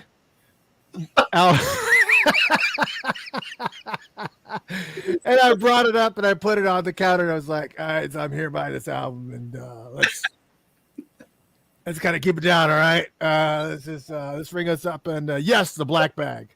Yeah. People will think I have porn, but that's okay. Just put it in the black bag. So what was your experience? Do you remember the experience of buying this album? Yeah, it was very similar, but at the same time, it was one of those moments where I didn't end up buying a bunch of stuff with it. I just sucked it up. I was. You did now. All right. All right. Walking through the store, I did not do with the album wide open, but when I got to the counter, it was like, you know what I mean? Yeah. At that point, he'd already sold some, so he already, Yeah. The shock value wears off after you have like dozens of people walking up and putting this album cover in front of you. Right. yeah, the shock value was totally gone at that point. It's like, okay, so all right then. Times were different then, and it was difficult. But I didn't go with anybody when I bought it, not because of anything. So I just happened to be I spent a lot of time doing stuff by myself, so that I didn't have to worry about friends seeing anything or me having to go, no, it's Prince. Is like, that was the easy part. So Lovesexy, great album. It's the 34th anniversary of the album today. 34th anniversary. I can't believe that was 34 years ago. I'm just... Me neither. And still my favorite concert of all of his concerts. I'm sorry. Such a good concert. That was... that. You guys remember me telling the story of the... when I didn't have any money? I don't know if Jeff Page, if you remember this, but Rob Rhythm and I we literally lived in downtown Atlanta, and I didn't have any money to go to this concert, and knew he was coming in town and was so frazzled that I was just frazzled because I didn't have any money. And this was in the early days of debit cards, and I went to a gas station that had a money machine in the gas station, and I put the card in. I said, I'm gonna do it anyways, even though I know they'll be held to pay for this afterwards. I wonder if this will give me money. And I put the card in, and it gave me money. And I know I knew I didn't have it. I knew I didn't have it. And it gave me the money, and I freaked out. I ran to work where Rob was working at a grocery store at the time. This place called Cub Foods in Atlanta, which I think they exist, but not in Atlanta. And I said, it gave me money. And he was like, what the fuck are you talking about? I was like, it gave me money. And I was like, we can go to the show. And he's like, oh, crap. And so he gave me money to get his ticket. And so I went and got tickets. And the tickets had already been sale for a while. So I was surprised it wasn't sold out. Went, and of course, in those days, you couldn't it's not like today we can go, I want that seat and that seat. You bought the tickets and you got whatever you got. Yeah, what you got. And we got front row balcony seats to the show. Wow. So it was like right there. We could put our feet up and just enjoy the show. It was all right there. It was like amazing. And yes, what a friggin' phenomenal concert. Just unbelievable. Did you see it in Atlanta? Me? No, I didn't get to see it live. I've only seen recordings, and it's still my favorite concert. Oh, it was such a good show. It was such a good concert, such a good show. So it was very theatrical with all the props and the cars and the swings and shit. It was such a great. It was like watching an early vision of like a Cirque du Soleil concert. It was just like so much going on and just bright lights and colors, and it was just an amazing show. And what's funny about this though is even though that this was his first #1 album in the UK, which is surprising to me because even Purple Rain or anything that came before it never hit #1 in the UK. This was his first #1 album in the UK. And it also received critical praise. And also in the same year, in 1988, this album was certified gold. It was still his least successful album since 1980. I mean, can you imagine the bands would love to fail like Prince failed? If only, right? How do you have that much success with an album and that be your least successful album? That's the kind of stuff you wish on people. Like I wish your best ever is your worst. You know what I mean? Like it doesn't make any sense. It just I don't know. It just doesn't make any sense. Yeah, but it's a great album. I know that it's his 10th album. At this point, it was his 10th album, 11th if you include the Black album in the mix at this point. Because remember, this album the Black album was supposed to be the album that dropped. It was burned, sent out, and then he decided that the album was evil, Right. and he canned it, and he came out with this one instead. And I just, this Right. album was great, but the other part of this is that I already had the Black Album, so somebody had it showed up at a Rekisto Mm. down the street from where we were off of Cheshire Bridge Road in Atlanta. There was a record store that used to be there, Mm. and they had a copy of the Black Album, and we got it. I actually got a cassette tape of it from Wow. there. So I had it before. Well, it was like, actually, I take that back. It was probably shortly after Lovesexy dropped that I got a copy of that. So I'd been listening to it for a while. I love the Black Album because I was a funk guy back then. And Lovesexy was cool. I loved I Know. What's your favorite song off Lovesexy? I knew it'd be like your arms twisted and you have to pick one. What's your favorite song? Oh no, you can't do that. You can't do that. Your arms twisted. You got to pick one. You got to pick one. I would say If you can't remember all the tracks, let me. Oh, it's no. I Know, Alphabet Street, Glam Slam, Anesthesia. Oh, Yeah, God. Good Street. I Know. Glam Slam. Lovesexy. I Wish You Heaven. Went to our, but Positivity, Dance On. Dance On was amazing. I would give it either Dance On or Positivity. Yeah, I mean, it's cool. But I couldn't get enough of Anastasia. That was, yeah. I guess at the time my favorite was Alphabet Street, and then Anastasia grew on me. It's just one of these albums. It's just, you know. I can't. Normally I can pick one for the moment, but I can't. Like, it was just so good. Like, to me, the fact that it was released as one single piece, even I had it separated. I didn't know it was one piece. I heard about that. It makes sense to me that it was one piece. Yeah, I that was the thing that annoyed the crap out of me. If you bought it on vinyl, you were fine because you could just actually take the needle. Yeah. I didn't know. But even this CD, you buy it on CD, it is, you can even see it. You can even see it. You can see that it's one track. You can see there's no lines. That's one friggin' track. Yep, I had that and cassette. It's one single track. There's no separation. One single track. And that was the worst part.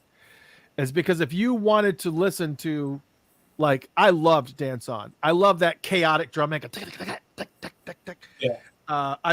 It was just the greatest. It was the greatest. And if I wanted to go and fast forward to that song, I could not. which was just a really crappy problem for me. I remember playing Glam Slam a lot too, because it was so different than anything to me. So I will admit that too. I do remember Glam Slam being just something about the way that he was singing it, and he wanted to sing that. Yeah, there's so much going on in this album, especially, and if you've never listened to this, I can tell you this. If you've never listened to this album in headphones, you have not heard this album. There is so much stuff going on because I think there was some other mental things going on too. I'm not saying drug induced, but there were stories after he recorded Black Album, some things that happened in his personal life with him and Ingrid Chavez and other things that had happened in that mix. That and I've had Ingrid's been on this show 3 times, and I talked to her specifically about, you know, how she felt about being responsible for the cancellation of the Black Album, because technically she was the one that kind of steered Prince spiritually in a way that kind of led him down this path of, oh, I shouldn't be contributing to the darkness. You know, Spooky Electric has got the, you know, it's like this whole vibe, and she was actually taken aback by the question. She was not prepared for that question, which is really, really cool. But it's just this album that just has so much stuff going on with it, and there are all these little pieces and conversations and dialogues that are happening really, really lightly in the background. Not the stuff that you hear like the party stuff, but there are like subliminal things that are happening in the back. And if you listen in headphones really, really closely, it was a mess. Your mind will be blown. And most of Prince's albums are like that. Oh, especially Rainbow Children. Forget it. But there's so many different layers of things and music going on here. It's on a totally different level for sure. It's just, I mean, I thought that I had I have a couple clips actually of Ingrid from interviews, but I don't have them ready, so I should have gotten them ready. I didn't think about it. But I have, if you listen to the Lovesexy, if you're a Patreon supporter, you see it scrolling across the bottom here at patreon.com, patreon.com/Funkatopia. If you're a Patreon supporter, you can listen to the Lovesexy album chat where I have all this discussion with Ingrid, and we talk about, her influence, about what, and also the clip about Gertrude and Dexter. If you don't know what Gertrude and Dexter are, listen to the Lovesexy album chat to explain it. Long story short, that's how Ingrid and Prince introduced each other, is Gertrude and Dexter. They kind of played along. That's a funny thing. But so this album has just got so much stuff going on, especially from a spiritual side of things too. There's just things that are happening on here. Sheila E. appears on the drums for many of the album's tracks, but most of the albums, solely recorded by Prince. This album also marks the first appearance of both Cat and Bonnie Boyer. So neither one of them had actually been on a Prince album before. This was their first, this is the first appearance into the world. Also got a Grammy nomination for Album of the Year. Again, pretty good for the least successful album or whatever. Amazing. But anyways, so the song you probably heard in the background, playing in the background, was "I Know." He had a full live band on that song, so that was not one of the songs that was pieced together. That was a full live band that was going on. And also, some of those band members also played on Alphabet Street and Anastasia and Lovesexy and Positivity. But it's a song primarily about rejecting Satan, is essentially how he had kind of, and of course you got all those weird things in the background, that right next to my woman, and I got more holes on a golf course. It's just got a lot of weird dialogue that happens all through it. And of course now, obviously, this is one of the biggest songs up here. Alphabet Street, obviously. Sure. Which is a song about oral sex. And a lot of people aren't aware of that. But Alphabet Street is a song about oral sex. And Jaden, if you're listening, turn it off now, please. But and a lot of people don't know this, but it's about doing the alphabet. It's about doing the alphabet. It's about doing the alphabet. Yeah. In downtown. Right. Do the alphabet downtown. And that's one of the reasons why the song closes out with her going through the alphabet and like, hey, B, C. And what's funny about that is that's what the song is about. But the fact every time you hear it on the radio, it's like all the things that Prince gets away with this, all the stuff that Prince gets away with the innuendo and stuff is just, it's hilarious to me. It's hilarious. It's just funny. Yeah, that's right. My name is Andre Crabtree III. I got more holes than a golf course. Andre, I never knew that. Yes, it is. Yes, it is about. And now that you do know that, you can listen to that song in a whole different way. Yes. For Right. sure. Yeah, because now that you listen to it, well, and it was funny.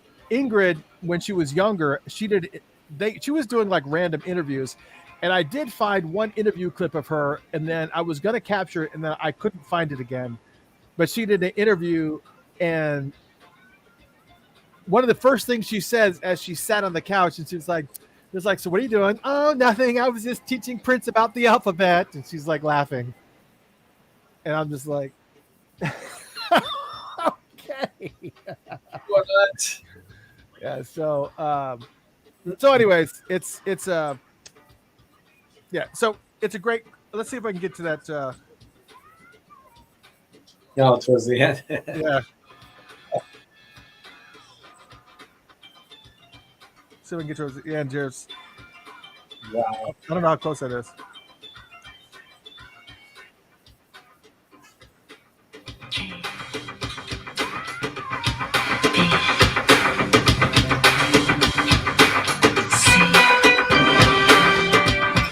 You can hear her kind of going. It's just the whole thing. That, and if you listen really really closely, there's a bunch of Noise. mouth noises that are happening along while she's doing that as well. So yeah, I don't know how many people miss that. I don't know how you miss that, but yeah, it is what it is. Anyways, so now of course you go into songs like Glam Slam, which he obviously opened up a string of clubs called Glam Slam, which celebration we're going to be doing a concert. Right. Paisley Park is going to be doing a live concert from Glam Slam in 1992. So you're going to be able to see a concert from the Glam Slam with MPG playing live behind them, which is very, very cool. And then, of course, the next song on there was Anastasia, which is just one of these songs that's just like, dude, it's like how do you it's like joy and repetition. It's like sometimes you hear a song, there's certain songs you hear them do them and you're like, I don't understand how you were able to get to that point, how you were able to craft a song that's so friggin' perfect, like Joy and Repetition, like Anastasia, like If I Was Your Girlfriend, like Ballad of Dorothy Parker. Like, I mean, even going down to songs that some of his final songs like Revelation in June. It's like, how do you craft a friggin' song that is so perfectly structured, chord wise, everything else? Solid message too, like the message behind it, not just stuff, not just creative writing, but stuff that he's actually saying something. You know what I mean? So yeah, it's Yeah, I know. It's I don't know. I don't. Some people just have that gift for songwriting. It's just like on like another level. And then, of course, when you flip the album over, if you happen to have the album and you went vinyl, the first song on the second side of the album, which I did have the vinyl. I had it second. We think the first time we bought it. No, we had vinyl. We had first. Dance On was the first song on the second side of the album, and of course, it focuses on the world destruction and the state of the world. Kind of a very, very dark song. Grenade launcher roars in a television sky, and then nuclear band never stays in tune. And of course, you got all the stuff that's going on with Russia right now, with their finger on the button right now. It's like everything that he's saying about is still friggin' relevant today, and that's kind of sad in a way. it's like pieces of controversy in 1999 thought process. Like we're still gonna, hey, this is what you got to do. Dance on. Like this is what's happening. This is what's happening. Yeah, and what was that? That's another lyric here I have. It's time for new education. The former rules don't apply. We need a power structure that breeds production instead of jacks who vandalize.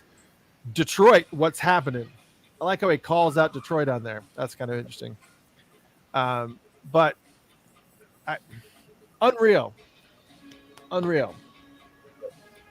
What a great freaking album. What's some of the look at some of my other tracks here. Lovesexy, obviously the title track.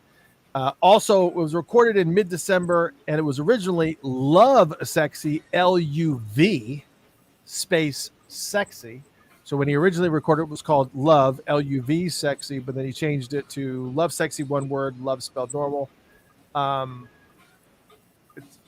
it was a little bit faster in pace, a little bit different key, mostly different lyrics.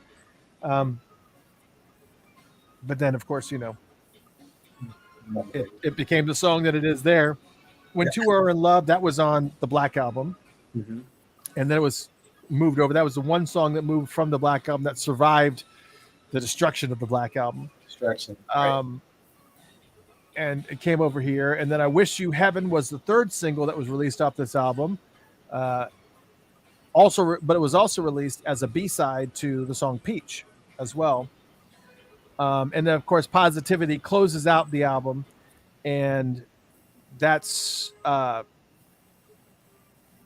original version has Cat rapping the song Music is the Key, which is a song by J.M. Silk. Music is the key to rock your body. But that was stripped from that song, and it was moved. So it used to be, that rap used to be on Positivity, and he took it off of Positivity and then put it on the Black Album on the song Cindy C. Mm-hmm. So there was like all these pieces. I like how they took like all these random pieces and kind of puzzles. Yeah, it's like just like I don't like the rap on this song, but I'm gonna put it over here, and it's just it's like a Lego set.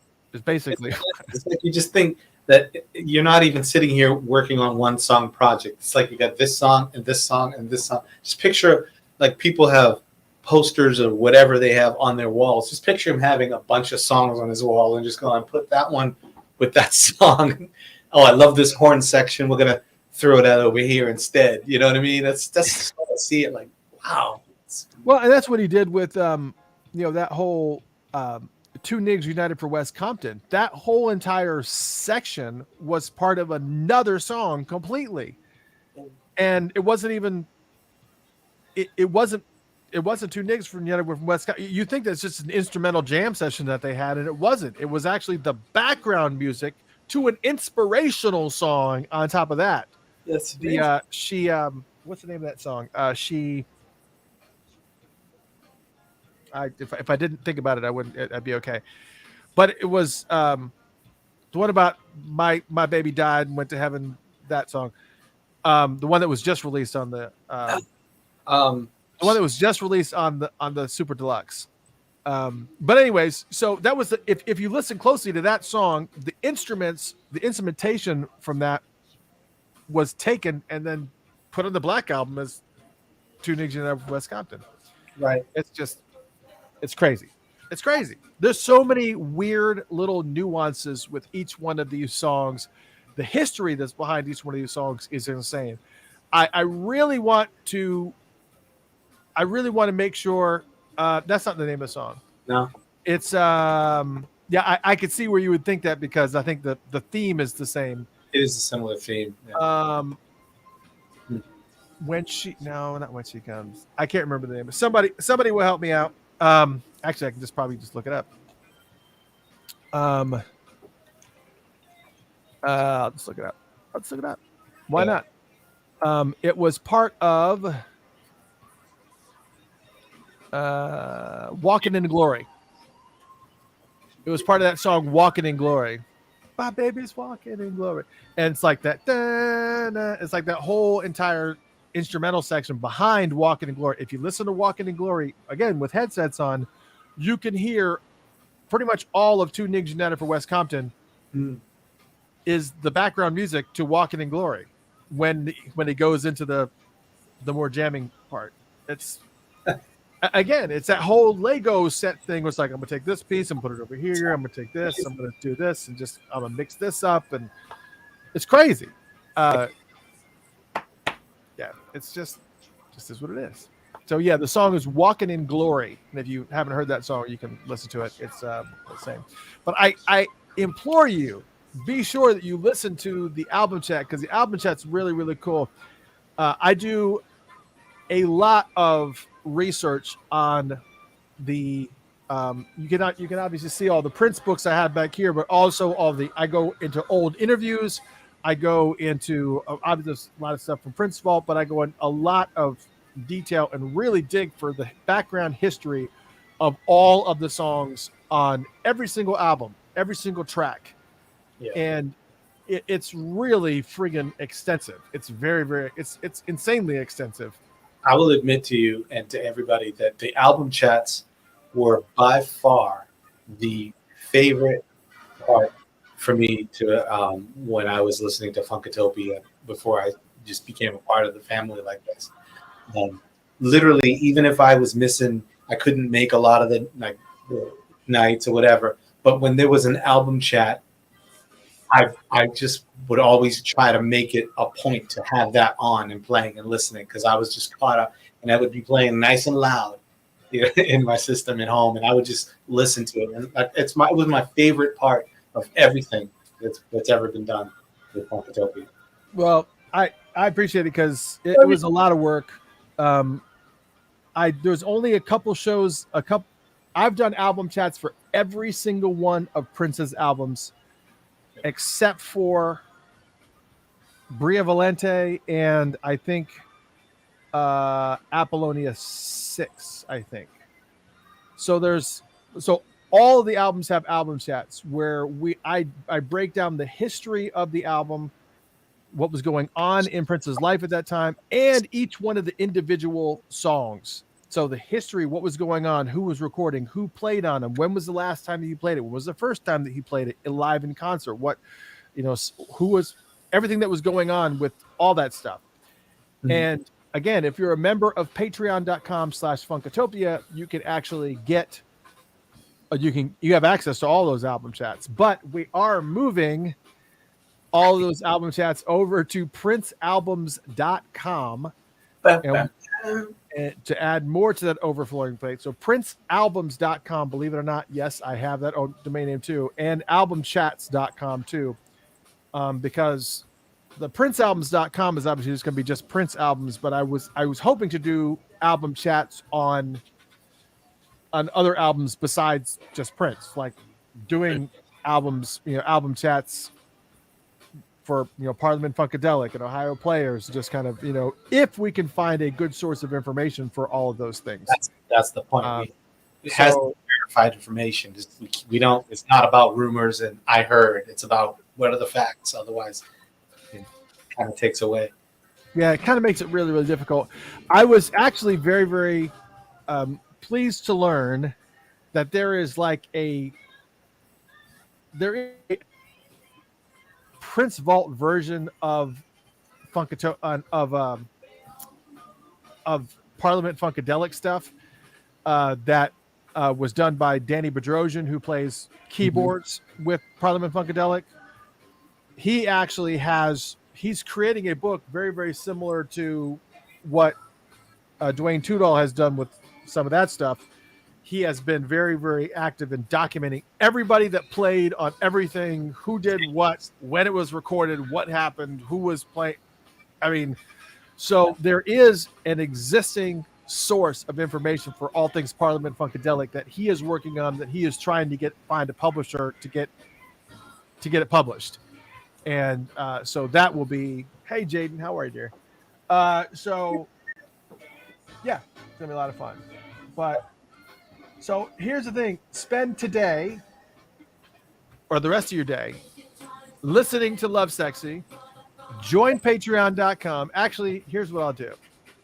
Just because it's today, I am going to go on to patreon.com and I'm going to make the Lovesexy. I'm going to make the Lovesexy. I guess I'll do this. Yeah, I'll do this. I'm going to make the album chat for Lovesexy available for you today. And for at least for a few days, so that if you guys want to listen to the album chat and hear all the history and the background of Lovesexy, you can absolutely do that. So I'm going to but the other thing too is that I did all these album chats by myself. There was only a couple that I did with actually a few. I'm sorry. We did a shortened Maserati album chat with Brown Mark. Brown Mark was there. We did a Maserati album chat with Brown Mark. So Brown Mark was there. For Gold Experience, Jeremiah, who you guys know as Dr. Funkenberry, was here, and he did. We did the Gold Experience together because he was actually really heavily involved in a lot of some of the background stuff that was going on with the Gold Experience during the touring and stuff. So he had a lot of stories. It was really, really cool. So it made sure that he was there. And the Purple Rain album chat, I had the one and only Dwayne Tudall, and he actually did the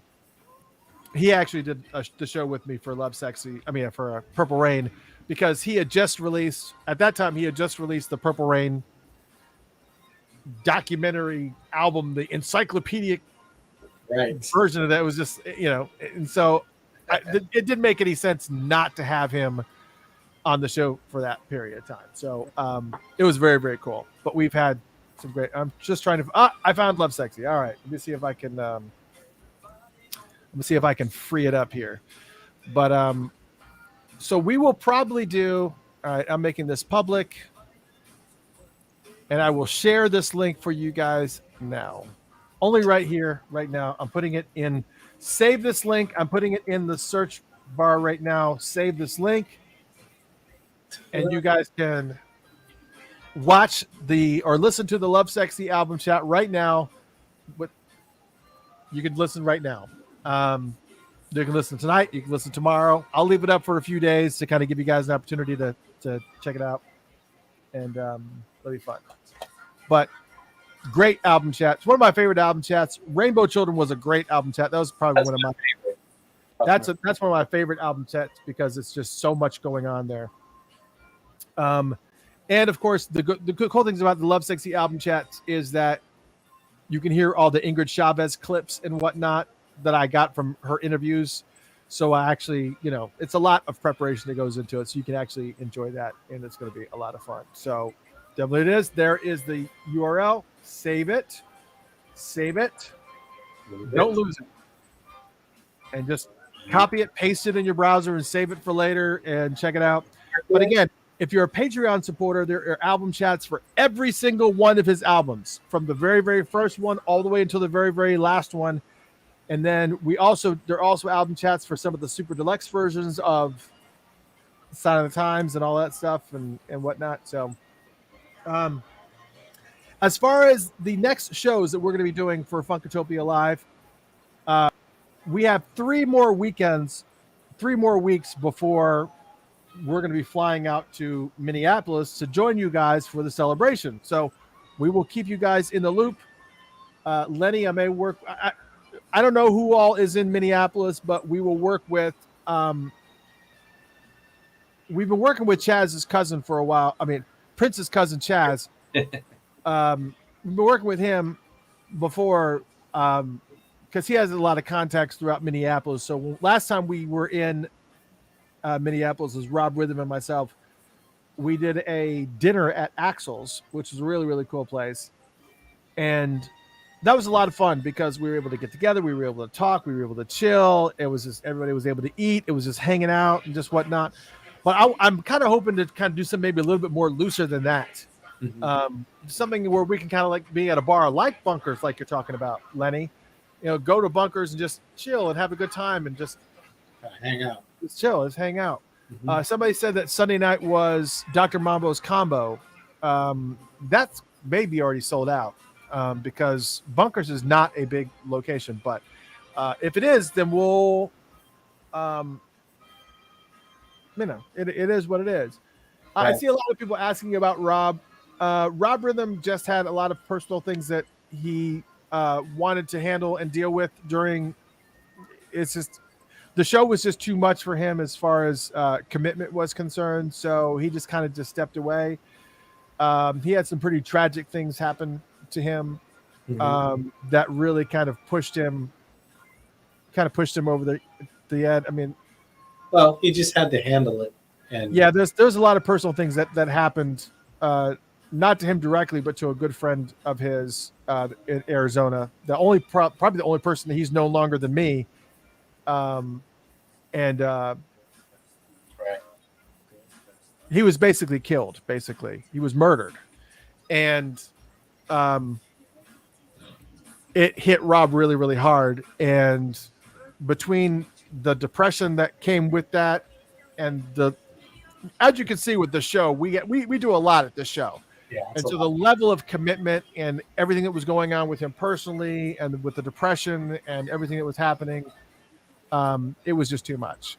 And so he just kind of stepped away. If he decides he wants to come back at some point, it'll be fun to have him back. But, we just kind of give him space, let him do his thing. But anyways, it was a lot of fun hanging out with you guys tonight. We had a lot of stuff talking about the news and Lovesexy, and I didn't want to redo the album chat here tonight. That's not what I wanted to do. I kind of wanted to just talk a little bit about Lovesexy and let you guys listen to the album chat, because I cannot redo what I did on the album chat with Lovesexy. It's just not possible.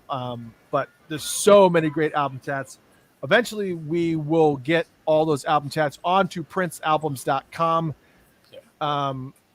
And get them all uploaded, along with the part that's taking a long time is the transcription, because we're also trying to transcribe it, which will add to a bunch of content, which will help us with the SEO side of things, which is going to, it's just a whole thing.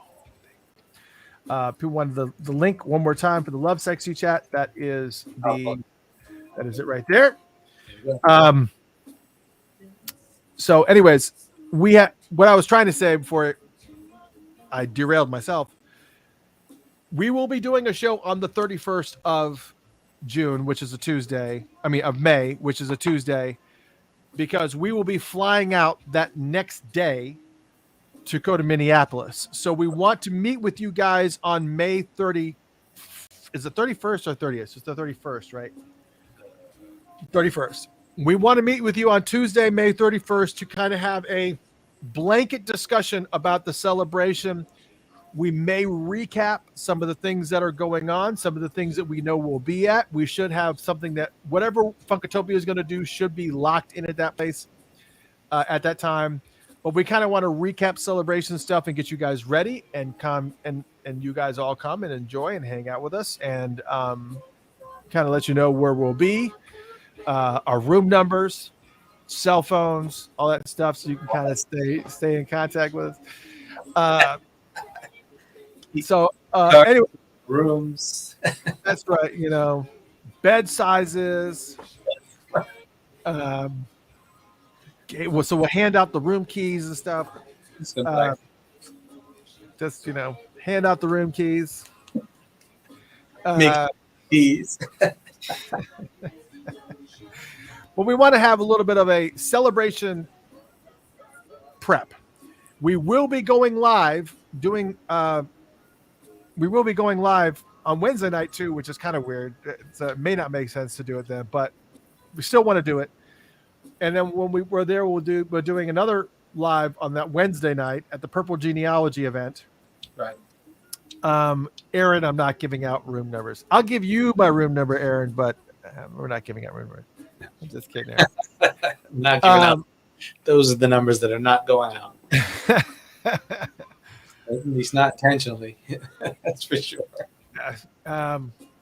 So we're going to be meeting on Tuesday nights, and on Tuesday night, the May 31st, to kind of talk about the celebration, what we can expect, some of the things that we know, anything that has been added to the calendar. We'll be talking about that on May 31st. Which leaves us 2 weekends or 2 Tuesdays in between now and that one. We have Tuesday the 17th and Tuesday the 24th. So I think we're trying to lock in some interviews and some cool stuff. But I think so we're going to be playing it by ear. One of those weeks we're going to take off and chill. But the 31st will definitely be with you. But we'll make the announcement and let you guys know. And that's really kind of all about it, man. Great show tonight, man. Had a really, really great time. And good to be back. Yeah, man, it was a lot of fun for sure. I mean, it's kind of one of those things where you got to do a show, and it really wasn't planned. Right. Like we like to do it. Yeah, I mean, it's just we normally like to do a lot of different craziness and just be prepared with a bunch of stuff. I really love the approach that we do with the news. I love talking about the news. I love talking about the news. It's just fun. There's too much stuff. We typewrite it. And today, here's the news. Yeah. So this just in. Karen said she's going to get the booster before she goes. Yeah, and Karen said be sure to get 2 weeks before so you get fully protected. Yeah, I had to get my booster done before I got on the cruise that I did a few weeks ago, and yeah, so that's what it is. So we will be there for you, whatever you need. Just please let us know if there's something that you would like for us to talk about. Thank you, Andrew. I really appreciate it. Just have a good time. Relax. Take the night off. We're going to cut out early this evening. I mean, 2 hours is still a pretty good show. So go listen to Lovesexy. That's what you should be doing. Go listen to the Lovesexy album chat. Yeah. It's going to be a lot of fun. Or listen to the album in general. Listen, stick in the CD and force yourself to listen to that whole entire track. Yeah. The one track. It's one heck of a track. Yeah, obviously. All right, everybody. Good night. We will see you maybe next Tuesday, maybe the Tuesday after that. We don't know. But definitely on May 31st. And looking forward to it. It's gonna be. I hope to see a lot of you fine folks in there. It's gonna be a lot of fun. Jeff Page, you haven't had an opportunity to meet some of these fine folks in person. Right. I know, right? It's gonna be a lot of fun. I believe it.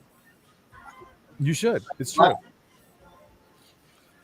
Haley is sharing a symposium link with Matt, Kat, and Ingrid, which is a really cool symposium. So very cool.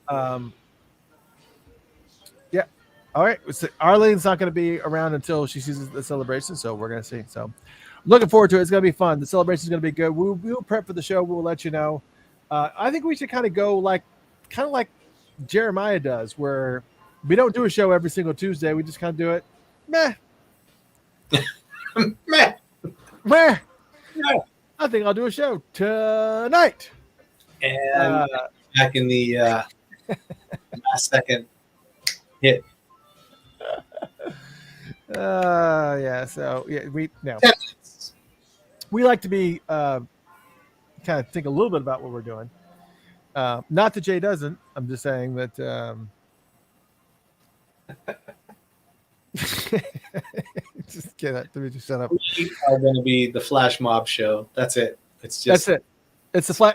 That's what we'll do. We'll do a Flash Mob show. That's what we're going to do. You don't know. Right. We're just going to text and send that message. Hey, 1 hour. Beat it. Forget about it. We'll try to do a show. We may do a show every single Tuesday. We don't know. We just want to make sure there's a reason for it. And obviously, if there's special announcements, we want to make sure that we're there for you to kind of make sure. We're going to want you guys to get bored of us, too, just talking heads. Yeah, that's the other thing, too. So remember, 3 days from now, on the 13th, Kendrick Lamar's new album comes out. Double album, too. Not just one, but 2 albums. 2 albums from Kendrick Lamar dropping. June 3rd, The Fix's new album drops. Will be in Minneapolis, but I'm about to try to find a Rekisto while we're there. Definitely, if you're in Minneapolis, you got to hit Cheapo Records. I know that everybody loves to go to Electric Fetus. Everybody loves to go to Electric Fetus because that was Prince's favorite record store. Cheapo Records is, in my opinion, is a better record store. It's more of a chilled. It's more of the more used albums. It's just one of those places that's got tons of albums. It's like 4 times the size of Electric Fetus, and you can just spend the whole day. I think Rob Rhythm and I were there for like 3 or 4 hours, just going through albums. It was incredible, so much fun. All right, what? Goodbye. Goodbye. Good night. We'll talk to you guys later. We'll see you definitely on May 31st and one of these Tuesdays in between now and then. Good night. Lovesexy album chat. I'll put it up there one more time. One more time. There's a Lovesexy album chat. I made it free, but become a Patreon supporter. Become a Patreon supporter, and you can hear all the album chats. Yeah. Every single one from those very, very first albums. So there's 50-something album chats, if you can wrap your head around that. This will convince you for sure. Good night. We'll see you guys later. Have a good one. And let's just go.